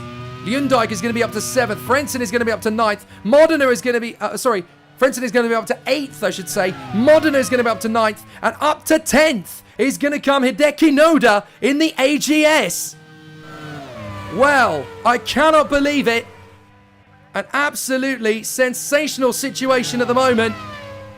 But what an astonishing situation for the competitors at this moment in time. Well... absolutely astonishing, both in pre-qualifying and the Grand Prix. The race is ending dramatically in the Belgian Grand Prix at Spa as Luyendyk is lapping another couple of cars. Well, big moment, big moment. Is Eddie Irvine about to give Ligier their first Grand Prix win of 1991? I think Patrese felt it was going to be his day. What about Rubens Barrichello, the Brazilian talent, doing an excellent job? Absolutely sensational stuff going on as they continue to scrap away. But what an astonishing run this is turning out to be. But Rubens Barrichello, half a minute back from Eddie Irvine. It'll be their best ever finishes in Grand Prix racing as Frentzen is trying to take on Luyendyk. And that is Noda behind them, a lap down. But he's about to go past the scene of Gujamin. So this is big dramatic stuff. But Eddie Irvine in front of Rubens Barrichello and Mika Hakkinen. From Mansell, Schumacher and Blundell. Then Luyendyk, Frentzen, Modena. And it'll be Noda ahead of Donnelly and Ratzenberger as they come through. But with 2 laps to go, Eddie Irvine is looking good to win his first Grand Prix ahead of Rubens Barrichello and Mika Hakkinen. Wow. Just an astonishing situation. What an amazing end to the Belgian Grand Prix. And look at Frentzen. He's trying to take on Arie Luyendyk in the closing stages. And there's Mika Hakkinen, 3rd position in the Brabham. Irvine, Barrichello and Hakkinen. What a podium that is going to be. That could be the youngest podium in Formula 1 history. But also worth noting that Martin Donnelly in the Fonmetal is all over the back of Hideki Noda in the AGS. We've got an amazing battle for the final point between Hideki Noda of Japan and Martin Donnelly of Great Britain. They are battling away for the final point in this Grand Prix. There's Frentzen. Look at the background. There's Noda and Donnelly. And they are dueling away for 10th position. Frentzen's got a good run on Luyendyk. So Frentzen is going to try and put the Red Bull Tyrrell into 7th position here past Arie Luyendyk. He's going to go side by side and look in the background. Donnelly trying to take on Noda as well. Frentzen can't get through. Frentzen can't get through on Luyendyk. But he's going to try again up to the bus stop. He commits. He commits. There's not much in it. And Donnelly's trying to go for Noda at the same time. So Donnelly is all over the back of Noda. Noda has just held on for the time being. But there's just going to be 1 lap to go when Irvine comes across the line this time by. So Eddie Irvine of Great Britain in the Ligier. Here he comes. He goes into the final lap. But we saw this in the pre-qualifying, didn't we? 2 drivers should have taken the victory, and they both ended up dropping out in pre-qualifying because we saw first Nakajima off on the final lap and Andy Wallace on the final lap as well. So don't count your chickens before they hatch. Here's Hakkinen in the Brabham. That'll be a great podium finish. And they needed one, considering it's been so long since Monaco when Prost took the victory for the Brabham team. Prost, of course, sat on the sidelines serving a race ban and, inverted commas, retired from Formula One. Whether or not he'll stay retired from Formula One, that's very much up to him, I think. But what a podium finish this is going to be for Mika Hakkinen in third. There is Rubens Barrichello, second position for the Brazilian teenager. Just an astonishing result on what we think is absolutely going to be the youngest podium in Grand Prix history. And British driver Eddie Irvine is going to come through for the win. Frentzen tries again on Leondijk. Oh, and he's all over the shop trying to get him back again. And surely Frentzen is not going to have many more opportunities. So Frentzen tries again. And look at Donnelly. Donnelly all over the back of Noda. Donnelly is trying to get the final championship point off of Hideki Noda. Can the Fonmetal team score a championship point here? They've got to try and take on Hideki Noda in the AGS to get there. It's going to be very tight. And Irvine is a long way behind them, so they're going to have another full lap to try and go for this. So there's going to be a big talent, a great big battle on the final lap. But here comes Eddie Irvine. Ligier have waited a fair while for their last Grand Prix win. And here in Belgium at Spa, the talented young Brit from Northern Ireland, Eddie Irvine, wins the Belgian Grand Prix of 1991. What an amazing result for Ligier. What an amazing result for Renault. Absolutely sensational. As we keep an eye on the drivers going through. Look, Noda and Donnelly are still on their final lap, battling for the final point. So we'll have to keep an eye on that. But Barrichello is going to come through for his second position finish, the best finish he's ever had in Formula One. Red Bull Tyrrell in second, their best result of the season. And there is Mika Hakkinen, the reigning world champion. He comes through for Brabham in third position. Mansell comes through for fourth in the Ferrari. Very disappointing race for the Ferrari team. But incredibly, they come through for two top five finishes for Mansell and Schumacher. What a result. Mansell and Schumacher doing well. There's Blundell in the Benetton. He will come through in sixth position. So there is Mark Blundell. A fabulous performance from the British driver. He will bring the Benetton home for some championship points. Lucy Ballwood, team principal, will be very happy with that. They're in a very tight position. Seventh position for Leondijk. Frentzen still all over the back of him. And if we look back, we should still see a really tight battle between Noda and Donnelly. Donnelly's caught up to Noda again on the final lap. Here comes Martin Donnelly. He's pushing like crazy, trying to get through on Noda. But he can't find a way through. Noda is blocked. He's blocked relentlessly. So Leondijk is going to come through for 7th place. Frentzen is going to come through. Noda makes a mistake out of the final chicane. Oh, he's done it again. Donnelly's going to try and stretch it to the line. But it's not going to be enough. Noda will just hang on in front of Martin Donnelly. Great racing to the line. So close here in Spa. But it's Eddie Irvine that takes the win for Ligier in front of Barrichello's Tyrrell and Hakkinen's Brabham. The Ferraris are next up ahead of Blundell, Leondijk, Frentzen and Modena. Noda just beats Donnelly to the final point in front of Roland Ratzenberg. A double finish for Fonmetal. Nannini and Gugelmin are classified as finishers despite retiring in the closing stages. But what a dramatic end to the Belgian Grand Prix of 1991, and what a fabulous, fabulous race.